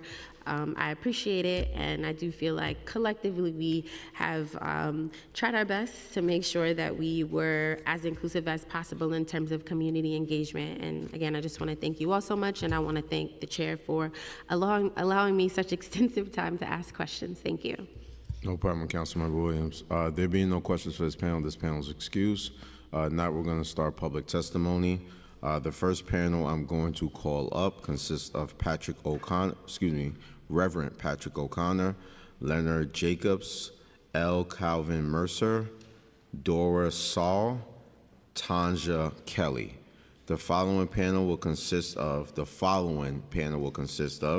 David Platka, Matthew Flower, Maddie DeCebro, Eric Douche, and Alma Reyes. Members of the public will be given 2 minutes to testify. Once you hear the bell ring, please wrap up your testimony and you're able to give in written testimony to the council as well. So once again, this first panel will consist of Reverend Patrick O'Connor, Leonard Jacobs, L. Calvin Mercer, Dora Saul, Tanja Kelly, David Platka, and, that's the following panel, excuse me. So we'll begin first with Patrick O'Connor. Reverend Patrick O'Connor. Good afternoon. Thank you, Chairman Riley, for the opportunity to testify in support of the Jamaica Plan. I'm pastor of First Presbyterian Church in Jamaica and co-chair of Queen's Power. Our leaders, some of whom had to go back to work, have done 10,000 meetings over the last year in Queens. The number one issue, 10,000 individual meetings, the number one issue in Queens is the lack of affordable housing. The Jamaica Plan, because of its scale and the commitment to 12,000 new homes, 4,000 in the mandatory inclusionary housing program, provides a real opportunities for families in our community. We want to congratulate DCP on what has been a very open and thorough process. I've been at this church since 1992. The first rezoning in 2007 was not as inclusive as this process is. We hosted workshops at our church. DCP attempted to get a cross-section of the community to participate. We're in a housing emergency, and the possibility of making a significant impact in Jamaica in the largest rezoning in the history of the city should be both pushed through as a matter of great urgency. And so we ask the council to support the Jamaica Plan. Lastly, I want to thank Council Member Natasha Williams for being a real advocate for the people and the people's voices being heard in this process. It has been a really good process, and Dr. Williams, thank you for your leadership. Thank you, Reverend. Next, we're going to hear from Leonard Jacobs. Leonard Jacobs. None of your names is Leonard? Okay. All right, no problem. Mr. Jacobs had to leave. Next, we'll hear from L. Calvin Mercer. Good afternoon. Good afternoon. My name is Calvin Mercer. I have been a member of First Presbyterian Church for 51 years. I have lived in Jamaica, Queens for 65 years. I am in support of Jamaica's plan in that it brings 100% affordability for housing and jobs to Queens expeditiously. Thank you for the time for my testimony. Thank you. Next, we'll hear from Dora Saul. I'm sorry if I mispronounced your last name. Good afternoon. My name is Dora Saul, and I've been a member of First Presbyterian Church for 39 years. I have lived in Queens for the same amount of years, for 39 years, and I'm in support of the Jamaica Plan. You see, I'm sorry, Mr. Mercer, you have to be excused by us. So just give me 1 second, all right? You have to go to work? Okay, Councilmember Williams, are you going to have questions for Mr. Mercer? No? No problem. You're excused. I'm sorry, Ms. Saul. You can start her time over. yeah, I'm 100% in support of Jamaica Plan for affordable housing. You see, I have a daughter who's 45 years old, can't afford an apartment. She lives with me. I have family who have left the city because they can't afford to live here. So I am in favor of this plan for 100% affordable housing, and which will also bring jobs to our community. I thank you for hearing me. Thank you so much. Next, we'll hear from Tanja Kelly. Yes, sir. Good afternoon. Yes, my name is Tanja Kelly, and I was born in Jamaica Hospital. And I also have bought a home and raised 2 children in Jamaica, and I'd like to see young people be able to do the same. My church is very active in getting affordable homes, and I support them. I'm a member of I've been going to First Presbyterian Church for decades, and they're very, very active in getting supportive home in Queens, and I support them 100%. Thank you, Ms. Kelly. David? Correct, yes. Go ahead, David. Hello, my name is David Plotka, and it is my honor to speak with you today as the director of Venture House, a 38-year-old community-based mental health program in Jamaica, Queens, whose mission is to help people living with mental health challenges recover through access to employment, education, housing, civic engagement, and the arts. Venture House utilizes an evidence-based approach to psychiatric rehabilitation known as the Clubhouse model, and we serve over 450 active members and more than 2,000 lifetime members, helping hundreds of people stay out of the hospital, off the streets, and out of jail. Our cost-effective service, where 1 year of a Clubhouse membership equals the cost of 2 weeks in a psychiatric hospital, leads to better health outcomes, better employment rates, stable housing, and a better quality of life. Embedded within our Clubhouse is our supported housing program, which serves up to 117 people. Investing in supportive housing is essential. We know that housing stability and mental health go together, and investments in supportive housing programs are critical to help people live with dignity, maintain recovery, and be a part of their community. Supportive housing must be paired with accessible wraparound services, including mental health care, workforce training, and peer support. Venture House firmly believes in the idea of promoting equity in neighborhood investments. Just as Jamaica needs better schools, parks, and transit service, it also needs a strong network of human services. Equitable funding should include plans that address mental health needs while providing wellness and recovery services. Local institutions like Venture House are best suited to deliver these services because of our trust and track record with the community.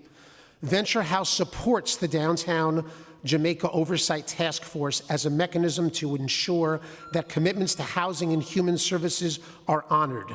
In closing, we believe in a future for Jamaica in which supportive housing is vital, those living with mental health challenges are supported, and where the community grows stronger by ensuring that no one is left behind.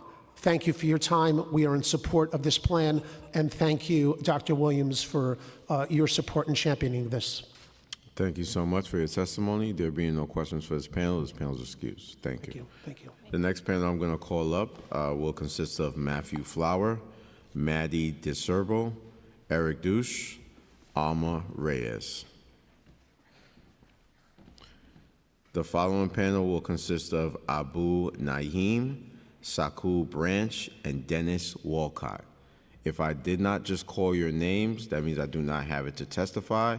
If you are in the chambers and would like to testify, please see one of the sergeant at arms to submit a speaker's card.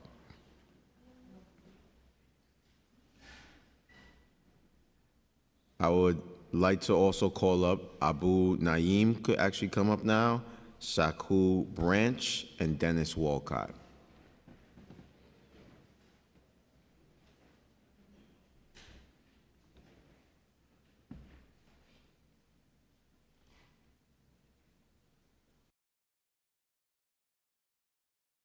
Okay, first we'll begin with Matthew Flower. Matthew, can you please press the button? Thank you. There we go. Good afternoon. My name is Matthew Flower, research intern at the Regional Plan Association. Thank you for the opportunity to testify in support of the Jamaica Neighborhood Plan. RPA has long advocated for more housing in central, transit-rich areas such as downtown Jamaica. We have also been a longtime partner in this neighborhood and have advocated for many of the specific components of this proposed rezoning. As such, we strongly support this proposal.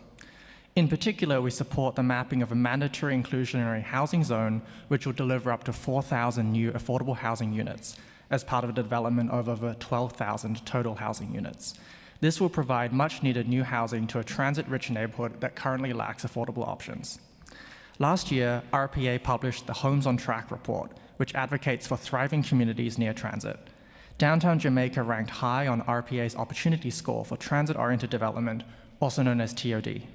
It is considered a TOD-ready location. The Jamaica study area has many of the place-based characteristics that drive successful transit-oriented development. With numerous subways, rail lines, and bus routes, residents can access about 640,000 jobs within a 45-minute multimodal commute. In addition to better balancing the needs between new affordable housing, manufacturing uses, and commercial business owners, the proposal seeks to map new manufacturing districts recently created by the City of Yes for Economic Opportunity Text Amendment. Finally, RPA would like to commend the modifications made to the proposal by the City Planning Commission. We note that the project's goals have been updated to articulate a clearer focus on mixed use and transit-oriented development, in addition to clarifying that new housing options should be accessible to households across the income spectrum. We believe that these changes address many of the community concerns raised at CPC and have led to a stronger proposal. As such, we recommend that the Subcommittee on Zoning and Franchises adopt this measure. As always, RPA is available to discuss concerns or offer insights to help realize our shared priorities. Thank you, Matt. Next, we'll hear from Maddie DeSerbo. Do we have a Maddie DeSerbo here? No? Okay. Eric? Thank you, Councilmember O'Reilly and the rest of the Subcommittee on Zoning and Franchises. My name is Eric Deutsch. I am the co-founder of DL Development Partners. DL is a partner in a large site proximate to Jamaica Station, just south of the Long Island Railroad tracks. I'm delighted to be here today to speak in support of the Jamaica Neighborhood Plan.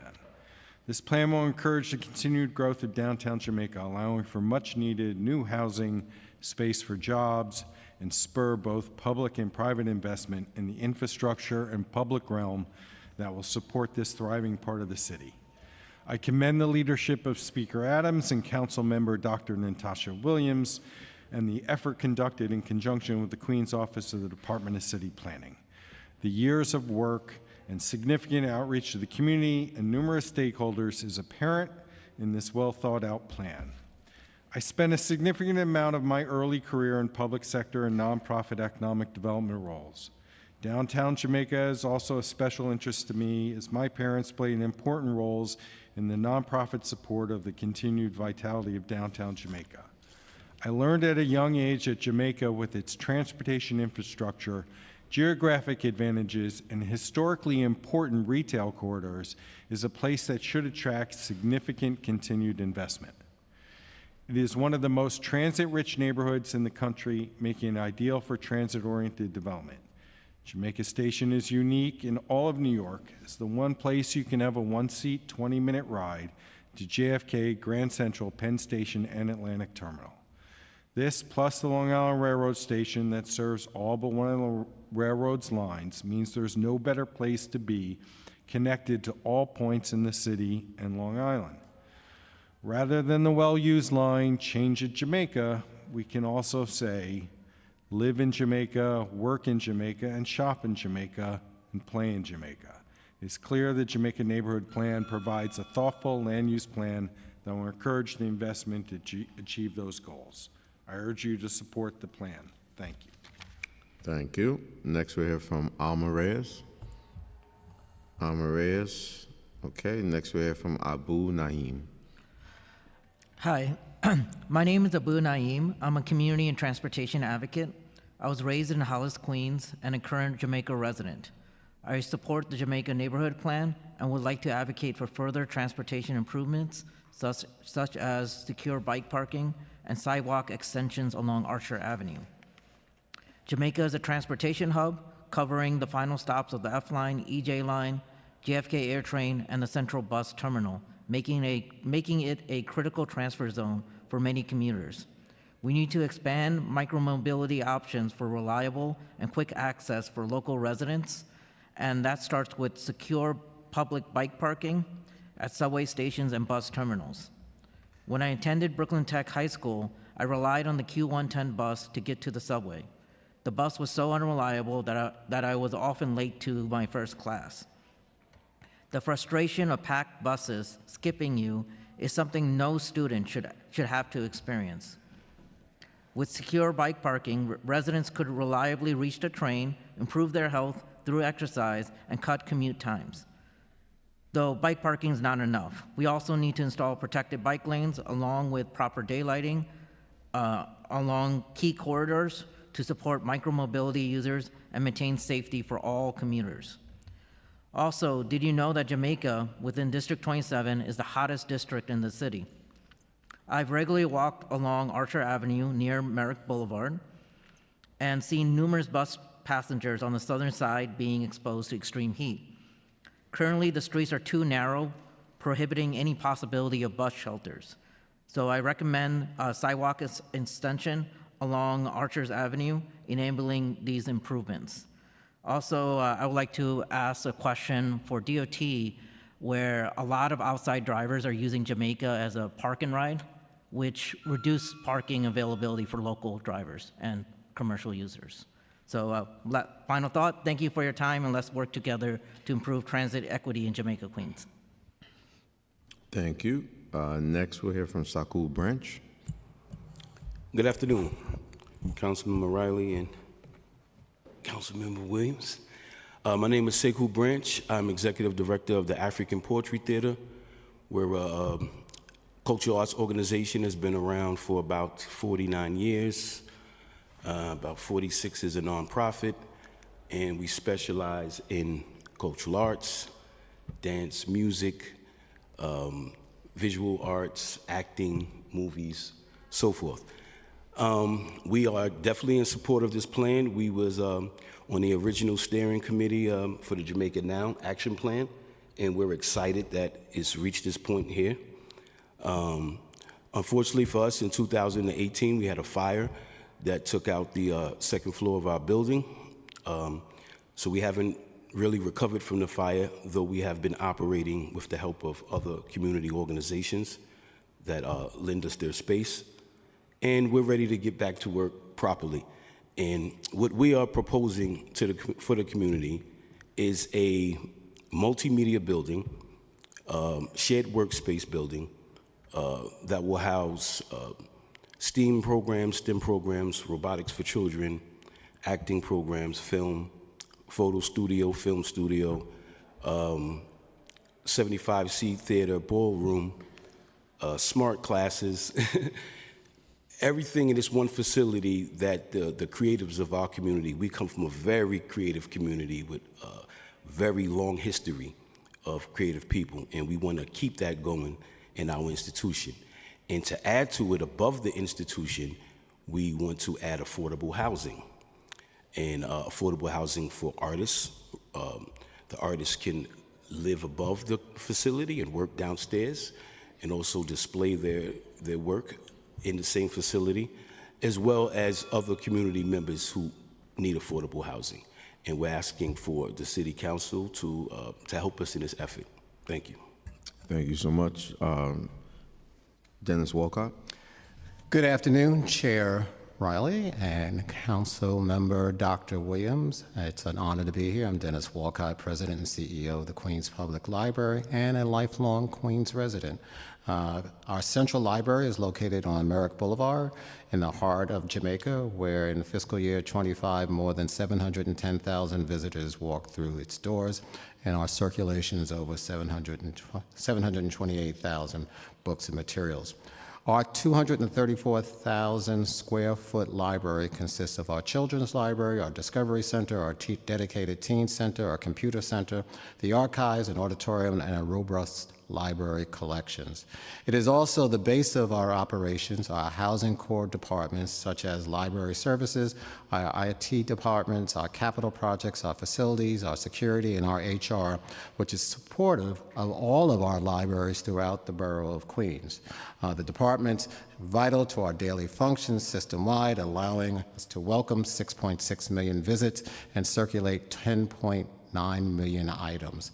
Since 2000, the population surrounding the Central Library has jumped 25%, and the city planning anticipates the rezoning will create up to 12,000 new housing units that will increase the local population even more.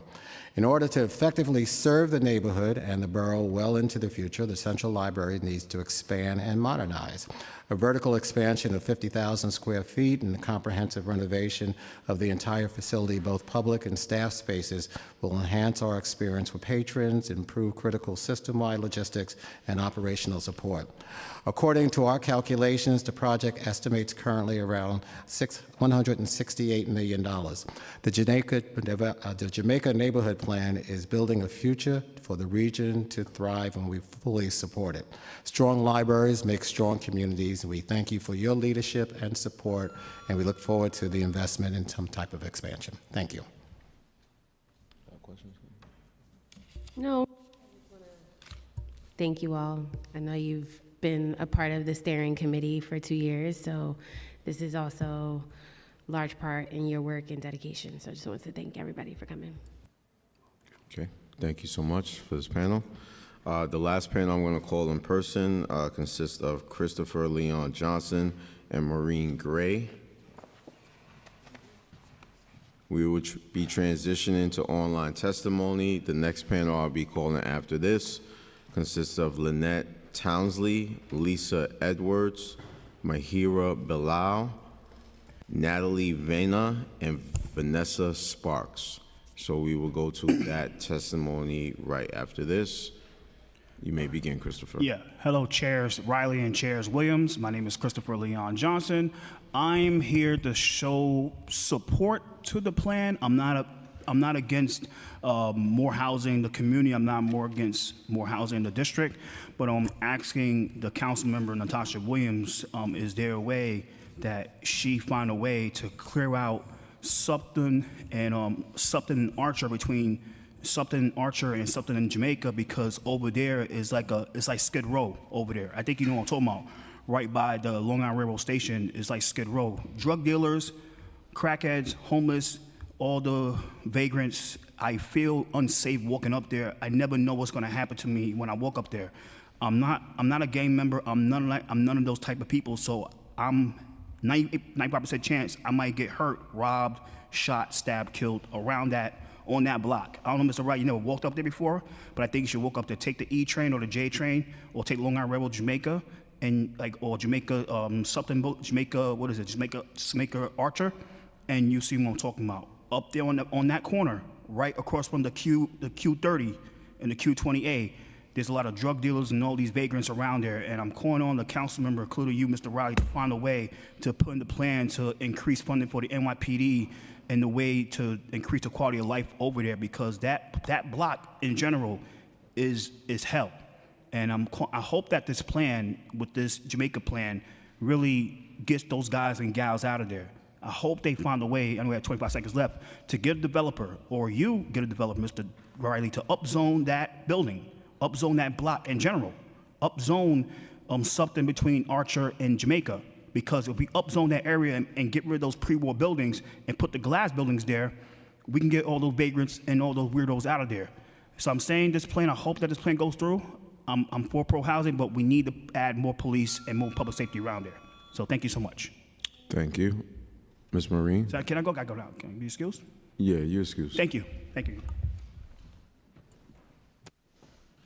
Good afternoon. Can you press the button? Thank you. Go ahead. Good afternoon. Thank you. Thank you so much for having these meetings and these hearings.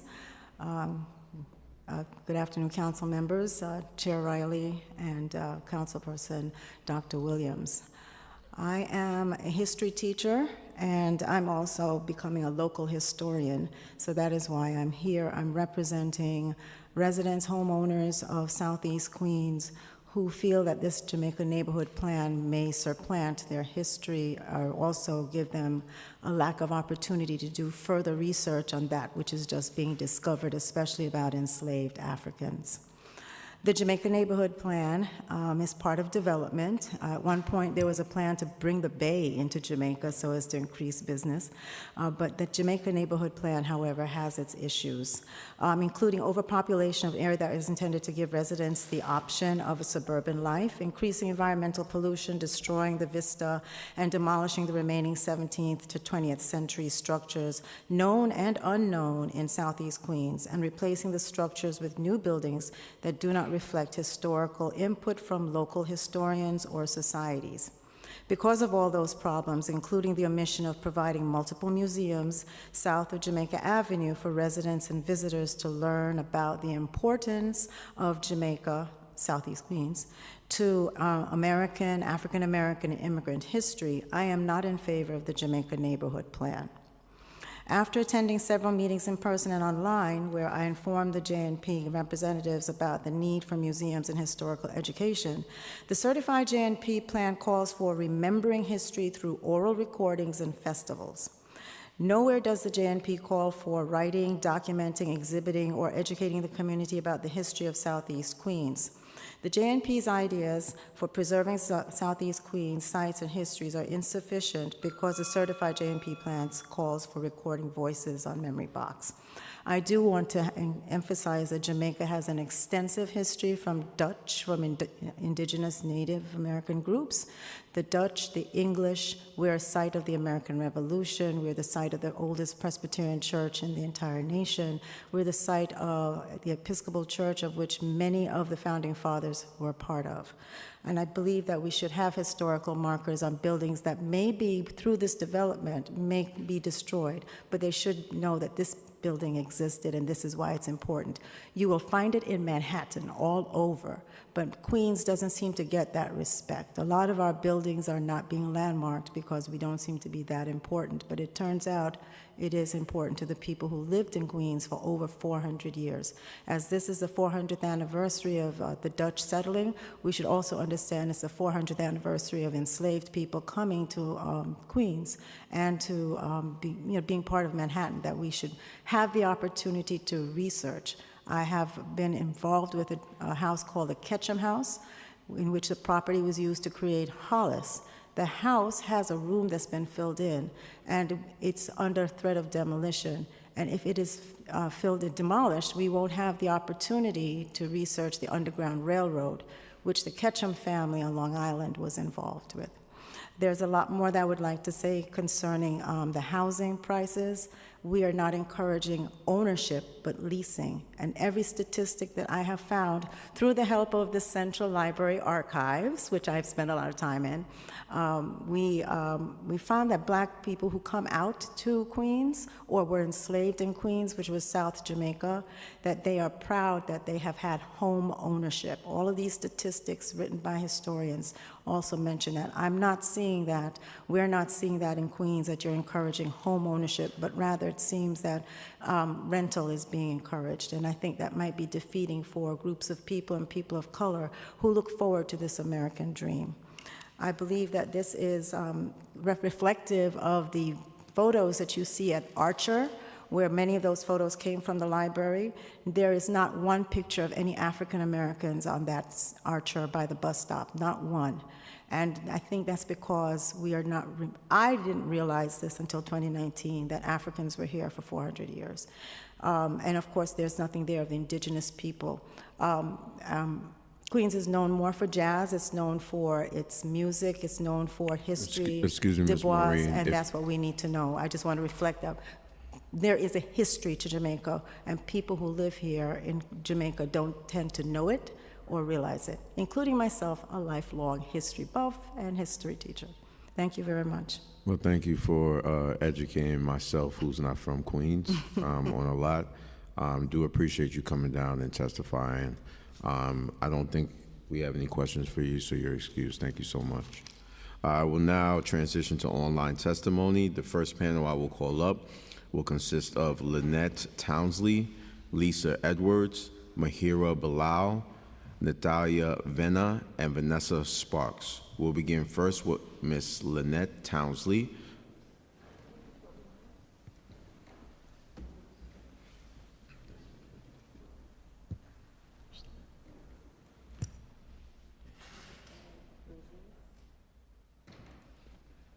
Lynette Townsley, if you can hear me, please unmute.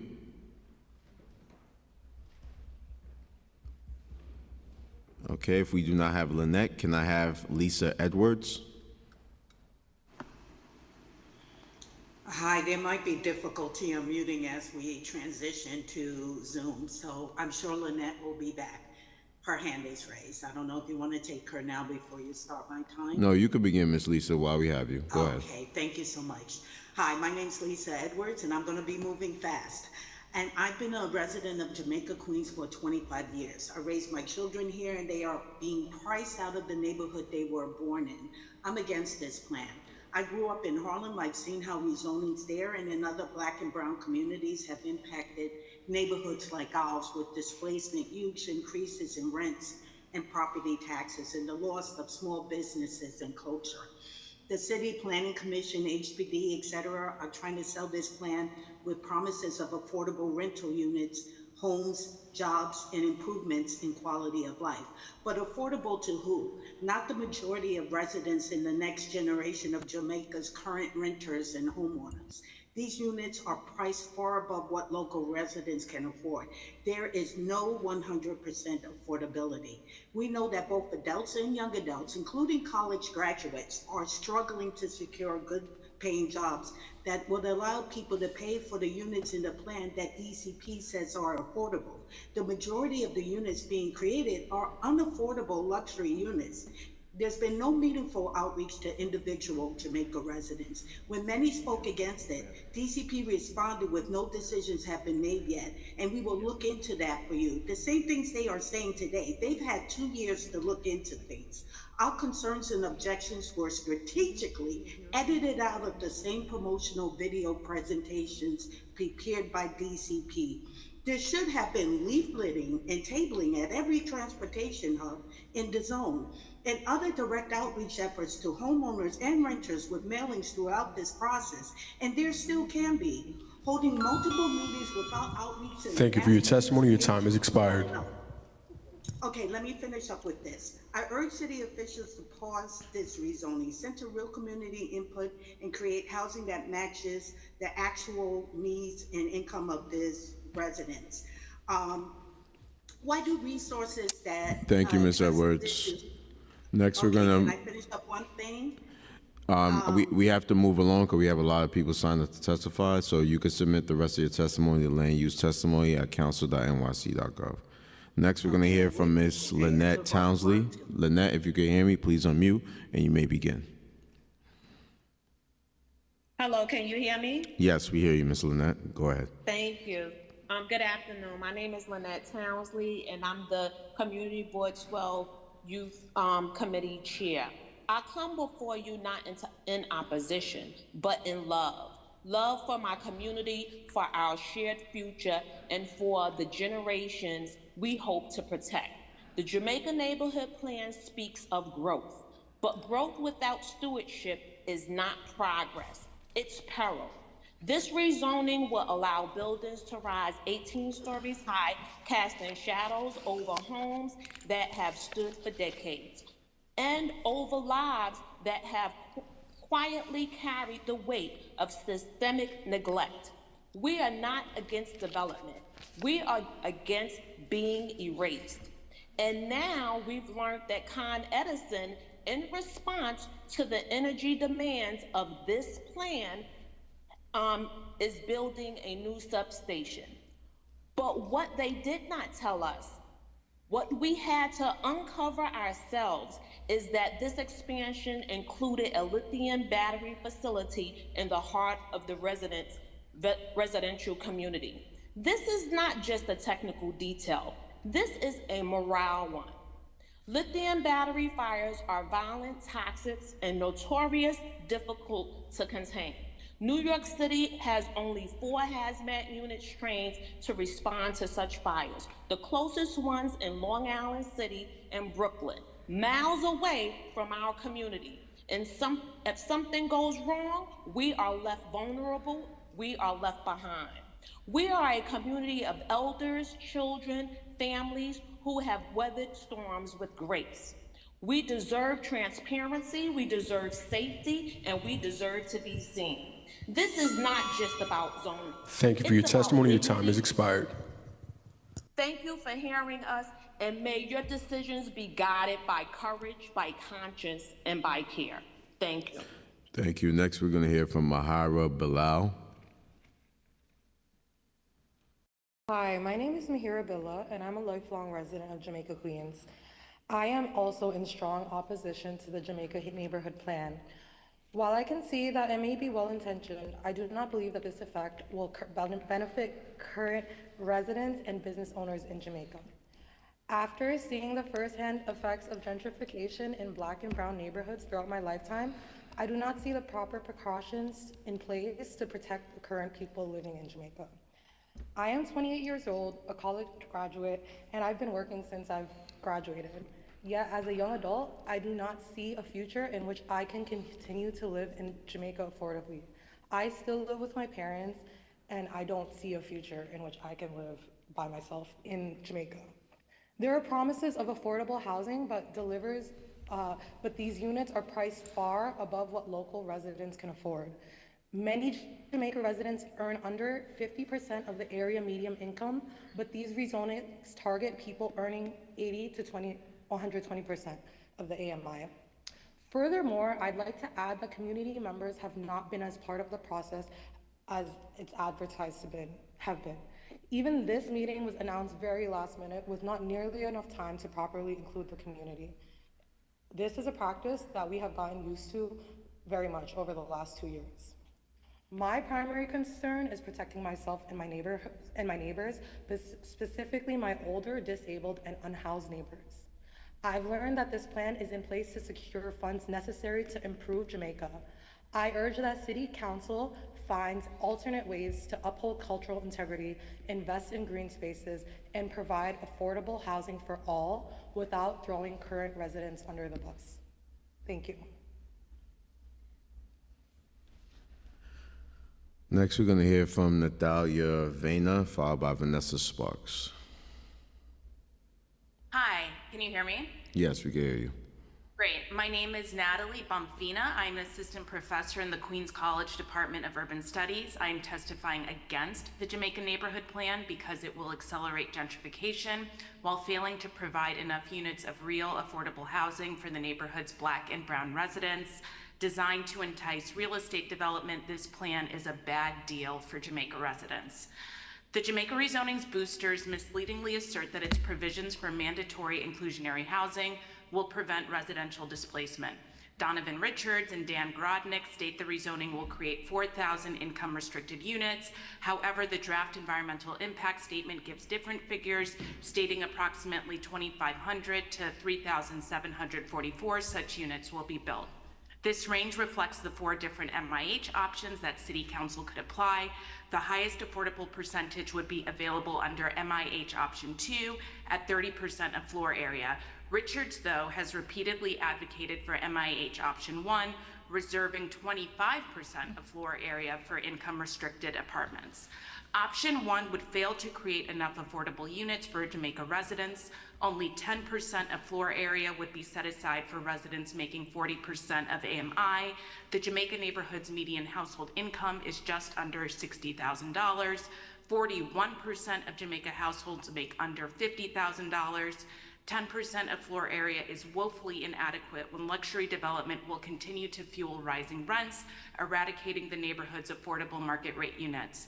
Moreover, since the Noel settlement rolled back community preference, Jamaica residents would only have access to 600 to 800 apartments under Grodnick and Richards High estimates. HPD also plans to develop 34 apartments for affordable homeownership and 83 affordable rental units on city-owned property. Thank you for your testimony. Your time has expired.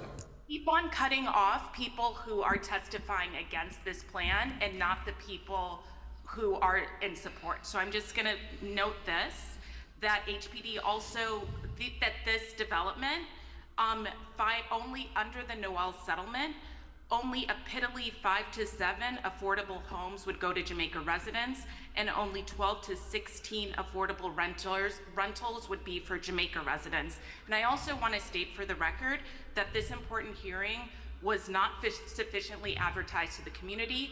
DCP did not send out a notice over the Jamaica Neighborhood Plan email list, and DCP only posted about it on Instagram on Friday. Thank you, Ms. Vena. Next, we hear from Vanessa Sparks. And just for the record, Ms. Vena, DCP doesn't promote this, City Council does. So next time for the hearing, you can look at the City Council's calendar. But we need to be notified of that because not everyone has Next, time we'll to hear look from at this Vanessa website. Sparks. Thank you. Good afternoon. I'm not going to do like the people that spoke before me. I am absolutely against this Jamaican project. I am a lifelong resident with my family coming to the borough of Queens from the South, as many African Americans did during the Great Migration in the 1950s.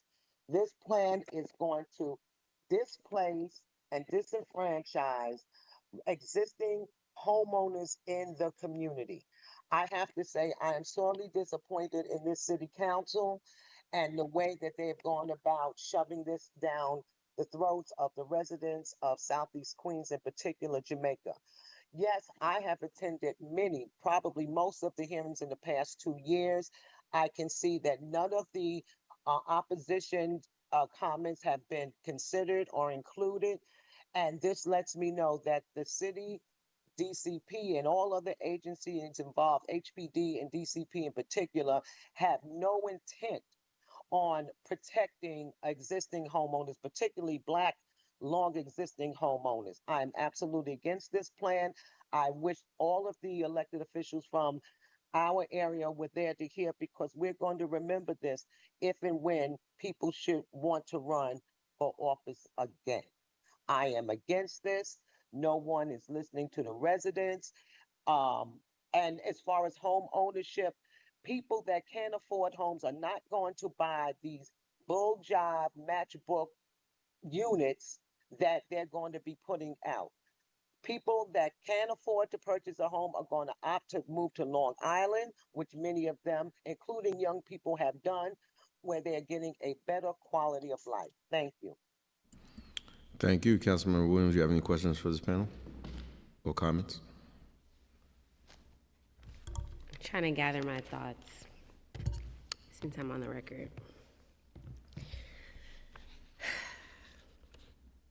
For over 2 years, we have done a mixture of things, and outside of the official things that DCP has done, that my office has done separately from DCP, one thing that my office has always said, and one thing that I've heard DCP say repeatedly is that we are always available to have conversations, to present this plan, to take feedback. I don't know, Ms. Sparks, like what particular thing you are talking about that you don't see reflected in the plan. I know you mentioned home ownership, and I do believe that home ownership was mentioned by myself, it was mentioned by the speaker, and it was also mentioned both by DCP and HPD. And I would say this plan is not yet fully formalized, so there are spaces to still shape the plan. So I do appreciate everyone's feedback. So that's one question. I don't know what you're saying you don't see and what you want to see. If you can share what you want to see specifically, that would be helpful. I think a lot of my engagement, and I'm not one to attack community members, but I do feel from my personal perspective as a human being, the frustration that I have is not that community members are disagreeing with the plan, it's the nature in which they're disagreeing with the plan and the lack of clear solutions or feedback around what you want to see. And so if anybody has any very clear, succinct things that they want to see, totally open to hearing it as we work to finalize the plan. The professor from Queens College, I believe you might have came to one meeting out of 52, and I do appreciate your feedback and would love to take a deeper dive into some of the things you mentioned around the MIH options and the fact that the ability for people in Southeast Queens to actually take advantage of these affordable units somehow isn't really as expansive as I know I would like to see. So I look forward if you can email me in williams@council.nyc.gov, whatever research or things you have, would love to take that into consideration. But my increased frustration has been the lack of people meaningfully engaging in all the opportunities that we've given them. And then again, the lack of like clear things that you want to see. So if anybody on this call has any clear things that they want to see, would love to hear it, again, as we work to finalize the plan. Thank you, Councilmember Williams. The following. Can we respond to that? Yes, Ms. Lynette, go ahead. Thank you so much. And thank you, Dr. Williams, who's my city council person. And as the Community Board 12 Youth Committee, I think we have to be honest.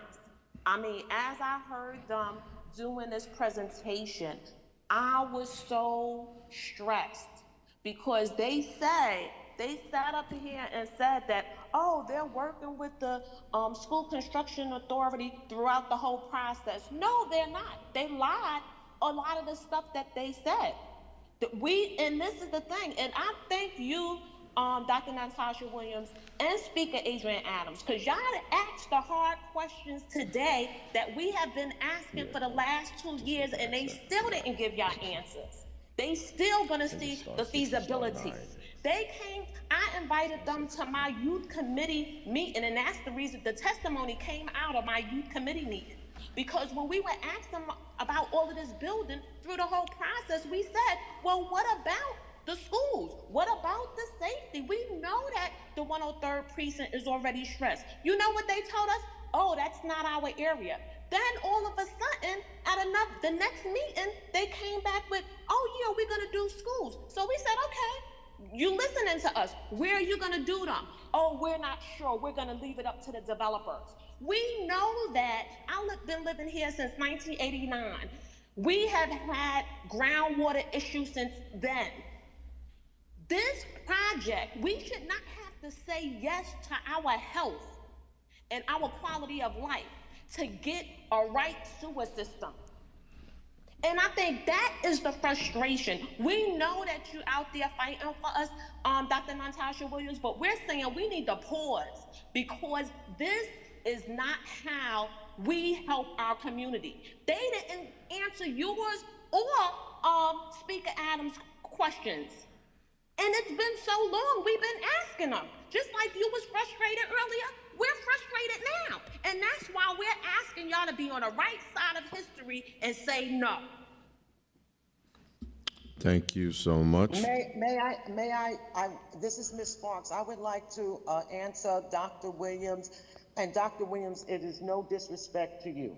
because I do believe that your intent is in the absolute right place. However, the city agencies of which you have to work with have been dishonest. As Ms. Townsley stated, we, and I, for one, have been to most of those 51 meetings over the past 2 years. We have specifically asked DCP regarding their work with the School Construction Authority. And we got no definitive answer, just as you got no definitive answer today. We have asked questions about who is going to be able to avail themselves to these apartments or these units. And again, we received no definitive answer. When I spoke about home ownership, I'm going to tell you, I do not trust DCP or HPD, because what you considered home, what they would consider a home in terms of residents, particularly our young residents being able to buy, it is not going to be worth it. We've spoken and asked specifically about height requirements. We have buildings that are towering over one-family units. This is a 1- and 2-family residential community. If people wanted to live in or near apartment buildings, they would have stayed in the apartment buildings that they were once in. So our frustration, or at least my frustration, is not so much with you, Dr. Williams, because I do know what your intent is. My frustration is with the lack of full transparency from city agencies that you have to rely on in order for you to make an educated and informed vote. And we sat and listened to this testimony today, and they are not telling the truth. So thank you for this opportunity. Thank you. I have a suggestion, if I can add an answer to Dr. Williams' Yes, go ahead, Ms. Edwards. So my suggestion was to pause it, but to pause it specifically to demand that some of the things that we are requesting and that our city representatives or council people are requesting is included in the plan. No more broken promises and no more kick it down the road. We want to see schools in the plan. We want to see infrastructure in the plan. We want to see jobs in the plan. And that will resolve. And we want to see, we want to see affordability in the plan. And I think that will resolve it. That's why we're asking for a pause. We're not asking for them to consider it or get back to us. That's what we're asking for. We're asking for the same things. And that's basically what I want to say. And one last thing, at the town halls, they had tabling about how to preserve the culture of Jamaica while rezoning takes place. I found it interesting that that would be a question that needed to be addressed. To me, it was very telling. It acknowledges that with the rezoning by these private developers comes displacement and gentrification and the loss of our culture. And we can't have that happening. It's happening nationally, and it should not happen in Jamaica, Queens. So I oppose it, and I hope you guys oppose it too, unless they address your questions now, not later after it's done. Because like you said, since 2007, promises have been made, but here we are, and I can't even get up to Hillside because they put a bus lane in. So thank you for raising that. It's ridiculous. Okay.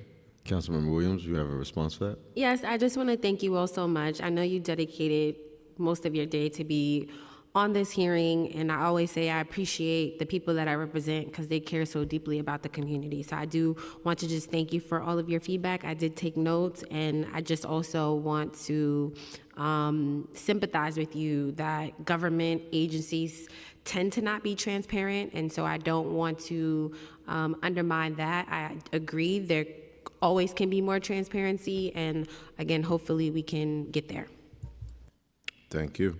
This panel is excused. The next panel I'm going to call up consists of ASM Ghani, Imogen Williams, Janavi Alori, John Boyd, and Mitchell Sternbach. We'll begin first with ASM Ghani. Excuse me if I mispronounce your name. afternoon, everyone, and thank you to Chair Riley, the Department of City Planning, Council Member Natasha Williams, Speaker Adrian Adams, and the subcommittee, and everyone else who spoke. And my name is, you could pronounce it Awesome. My name is Hassan Boni. Nice. I've been living in Jamaica, Queens for over 12 years. I grew up here, attended school here, and I currently work within the community as well. And I'm in support of the Jamaica City Plan. So I recently joined Palo as a program manager. We're a local nonprofit serving our neighborhood and also a grantee of the Avenue LIC through the city's Department of Small Business Services. We work to commercially revitalize the Jamaica Hillside Forest Corridor, which serves over 60,000 residents. I presented our research report, the Commercial District Needs Assessment, to Community Board 8, and I'm glad we're having this discussion about the Jamaica City Planning here in the Council because it signals the growing interest in our neighborhood, especially with the rising population that requires more housing. And I believe that we need more increased investments that thoughtfully considers the needs of the local residents, small business owners, and the broader community. And from my personal experience growing up and attending school here, I went to the specialized high school right inside your college. And there were very few public spaces for young people after school students who would go to chain establishments like Planet Fitness, Chipotle, Burger King, Subway. None of these are small local businesses. So when we have increased housing, we have more people, we need to also pay attention to the businesses in this neighborhood. So anytime we wanted to use recreation facilities, we had to go far away, for example, to the Flushing Recreation Center, or we had to go to Plaza in other neighborhoods, Diversity Plaza in Jackson Heights. So I later discovered that there's a recreation center in South Jamaica, but I visited there and there is poor infrastructure. And this shows a common pattern in our neighborhood that we need that more city investment in this area. So overall, we need more public spaces where. Thank you for your testimony. Your time has expired. Okay, so overall, I mean, last thing, the question isn't just about how Jamaica will change, but also about whether the change will truly serve the people who call this community home. Thank you so much. Thank you. And just a reminder, when you guys hear the Sergeant at Arms say your time has expired, you guys can start wrapping up. That doesn't mean you can just stop right there. Just start wrapping up your comments, please. The next person we're going to hear from is Emogene Williams. Emogene Williams, if you can hear me, please unmute and you may begin.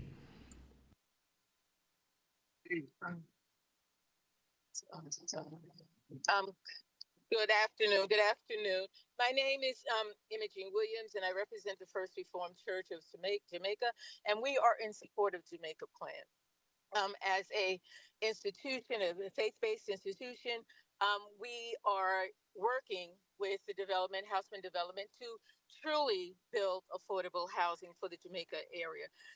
We want to truly bring 100% affordable housing to our neighbors and congregants who feel that they have been just priced out of the community, where they've lived most of their lives. We're planning on a 258-unit affordable housing project.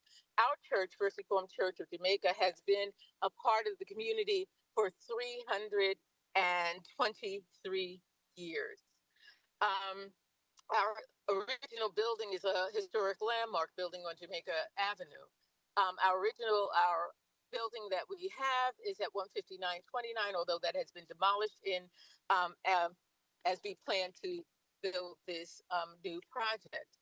Our church has provided services for the community for as many years as we've been in existence.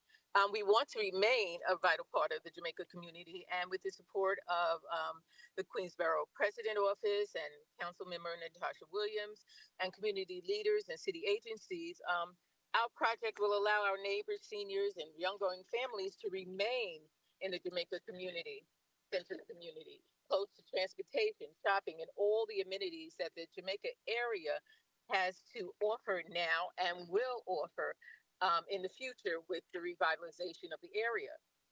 It will allow our church the financial resources to continue to grow and to serve our community of 323 years far into the future. So we do support the program, and I thank you for your time and your consideration. Thank you so much.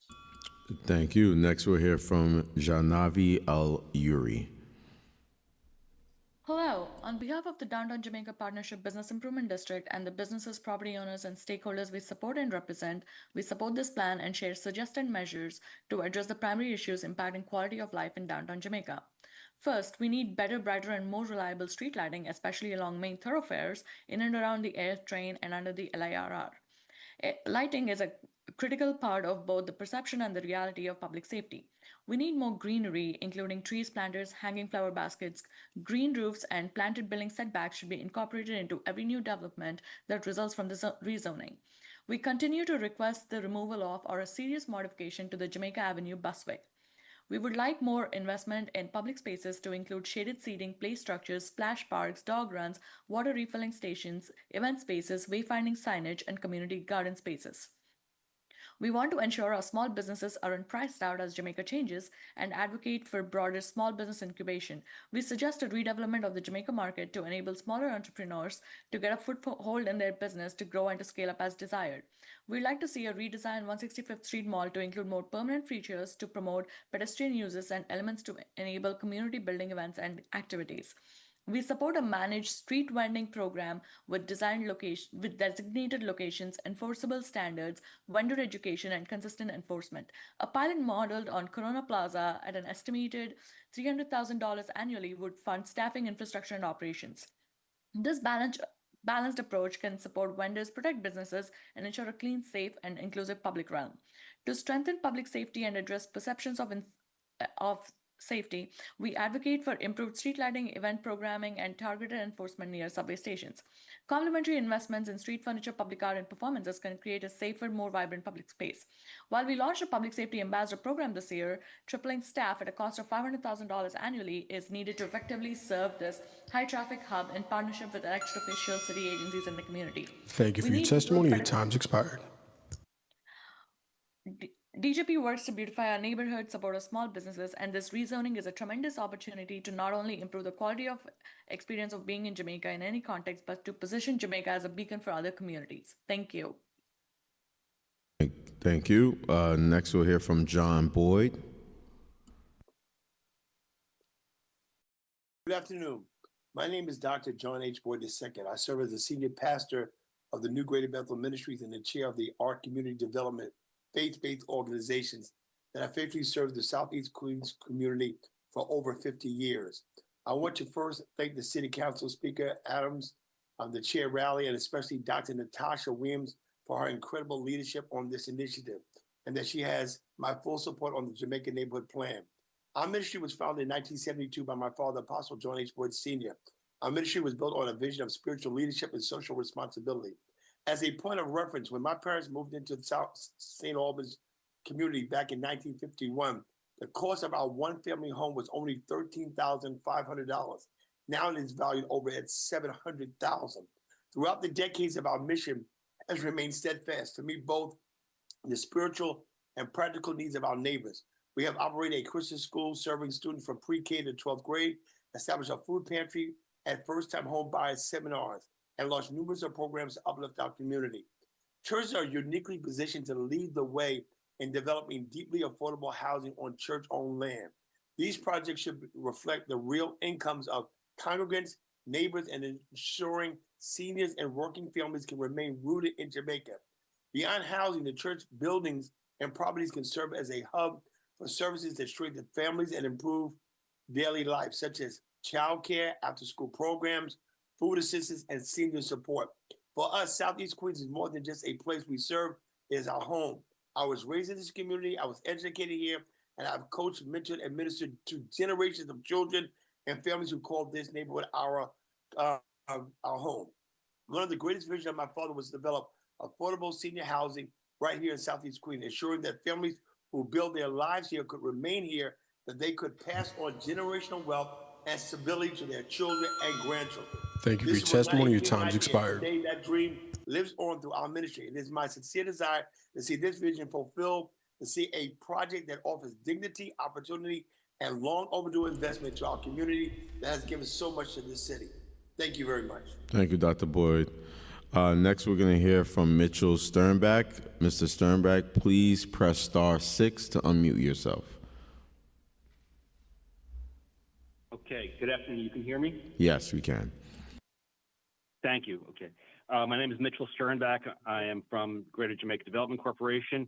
We're now celebrating our 58th year of service to this community, and we're thankful for the ability to testify today in strong favor of the Jamaica Neighborhood Plan. The strength of this plan is its comprehensive nature. It thoughtfully touches on a wide variety of issues: zoning, affordable housing, shopping, community space, retail shopping, our commercial corridors, industrial development, investment, neighborhood character, and local infrastructure. The housing element meets the real needs of the community. It stresses the importance of deeply affordable housing tied to actual neighborhood incomes. It calls for more home ownership opportunities. It emphasizes that new housing must be matched with investments, schools, parks, health centers, transit, infrastructure upgrades, so that the increased population density also improves the quality of life. There's an oversight, an accountability aspect to it. It respects the neighborhood character. It encourages development that encourages the scale of our neighborhoods while addressing the gaps in development, and provides a clear vision for Jamaica's future. We stand in strong support of this plan. Thank you, Council Member Dr. Williams and Speaker Adams. Thank you very much. Thank you. There being no questions for this panel is excused. The last panel I'm going to call up consists of Naisha Howell and William Scarborough. If I did not call your name, please use the raise hand function on Zoom if you would like to testify on this item. If you are in the chambers and want to testify, please see one of the sergeants at arms. Naisha Howell, you may begin.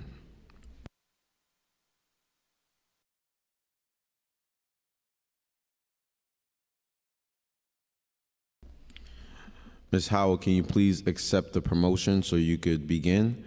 While Ms. Howell accepts the promotion, Mr. William Scarborough, would you like to start? Yes, thank you, Chairperson Riley and Councilmember Williams. My name is William Scarborough, and I'm the president of the Addersley Park Civic Organization. I'm here to testify in support of the Jamaica Neighborhood Plan with some important caveats. I'm a lifelong resident of Southeast Queens, having grown up on what is now Guybrush Boulevard. I witnessed the highs and lows in the Jamaica community, including downtown Jamaica. I remember when Jamaica had 3 department stores, Macy's, Mays, and Gertz, and 3 movie theaters. I also witnessed the disinvestment in Jamaica when all of these retailers and movie theaters left Jamaica, and the neighborhood became crime-ridden, bereft of services, and plagued by vacant stores and general hopelessness and negativity. It is from this vantage point that I view the recent and current development of Jamaica.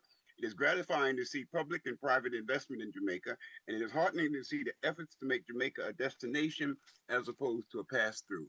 I've seen the efforts of the Department of City Planning and Councilmember Natasha Williams to solicit the opinions of local stakeholders as to what they wish to see included in this project, and their earnest efforts to include those points of view in the final product. However, my support and optimism are tempered by several concerns. 1, this community must remain affordable for the longtime residents that have endured through the tough times in Jamaica. The 4,000 mandatory inclusionary housing units planned for the project are laudable, but more must be done to accommodate current Jamaica residents and maintain affordable housing. 2, a sizable number of residents in the target zone are forced to live in close proximity to heavy industrial uses, which create toxic conditions that have been documented to negatively impact the health of those residents. Specifically, the current M1 zones along Liberty Avenue, which house waste transfer stations, concrete plants, and other noxious uses, cannot be upzoned to higher manufacturing zones. This plan must provide protection for those residents whose homes are in proximity to these noxious uses.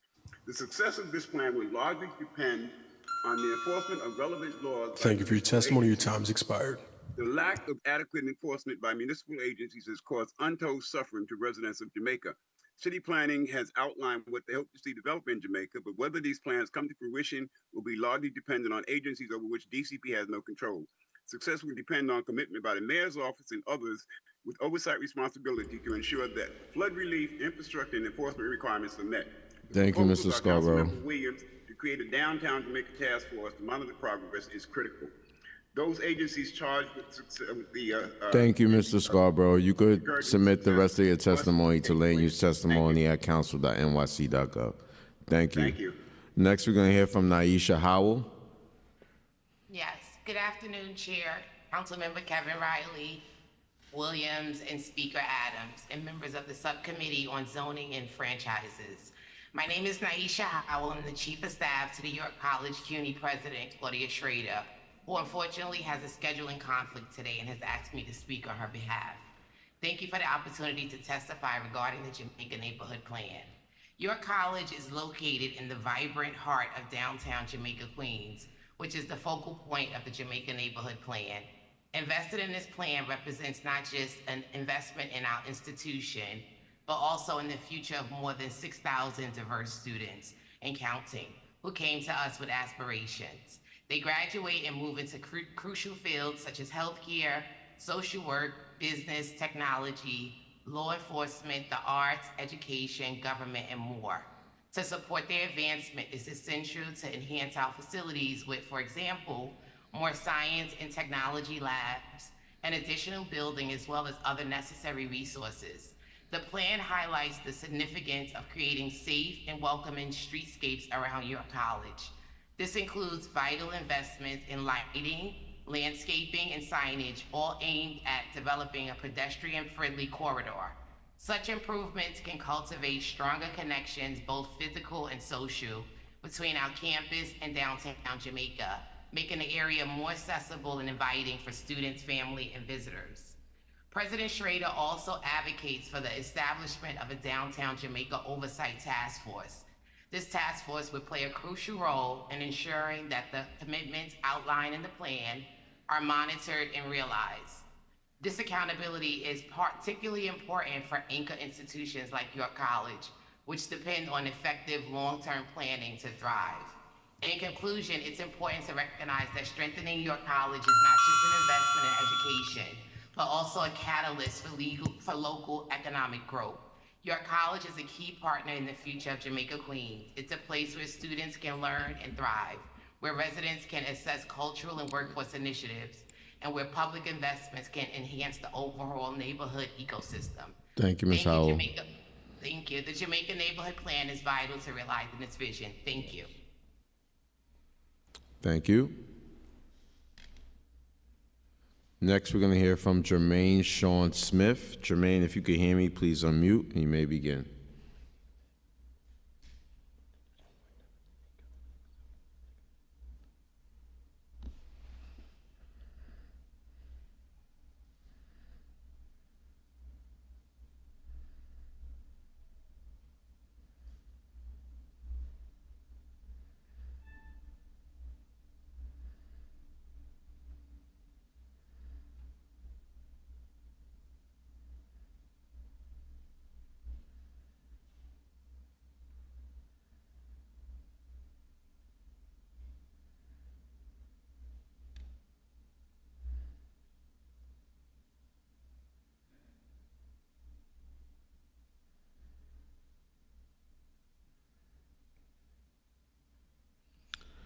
Jermaine, if you can hear me, please unmute, and you may begin.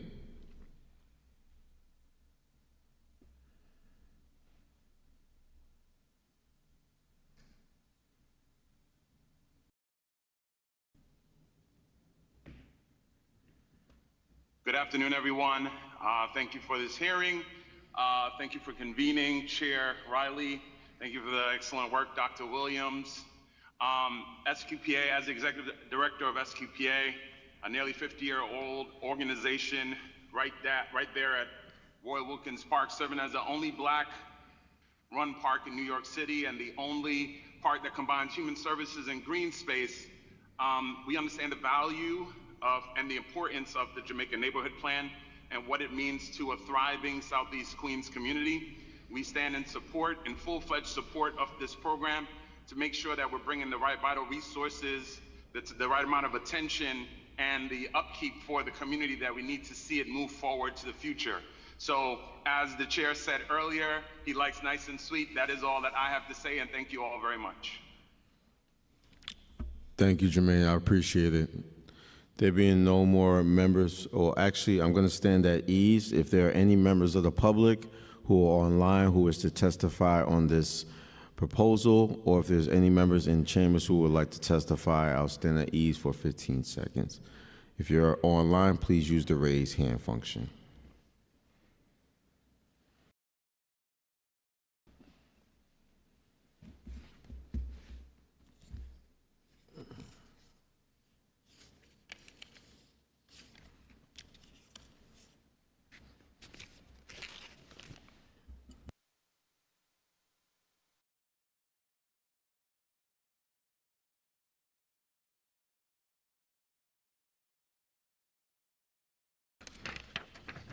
Okay, there being no other members of the public who wish to testify on pre-considered LUs relating to the Jamaica Neighborhood Plan for ULUP numbers N250173ZRQ, C250172ZMQ, C250171HAQ. The public hearing is now closed and the items are laid over.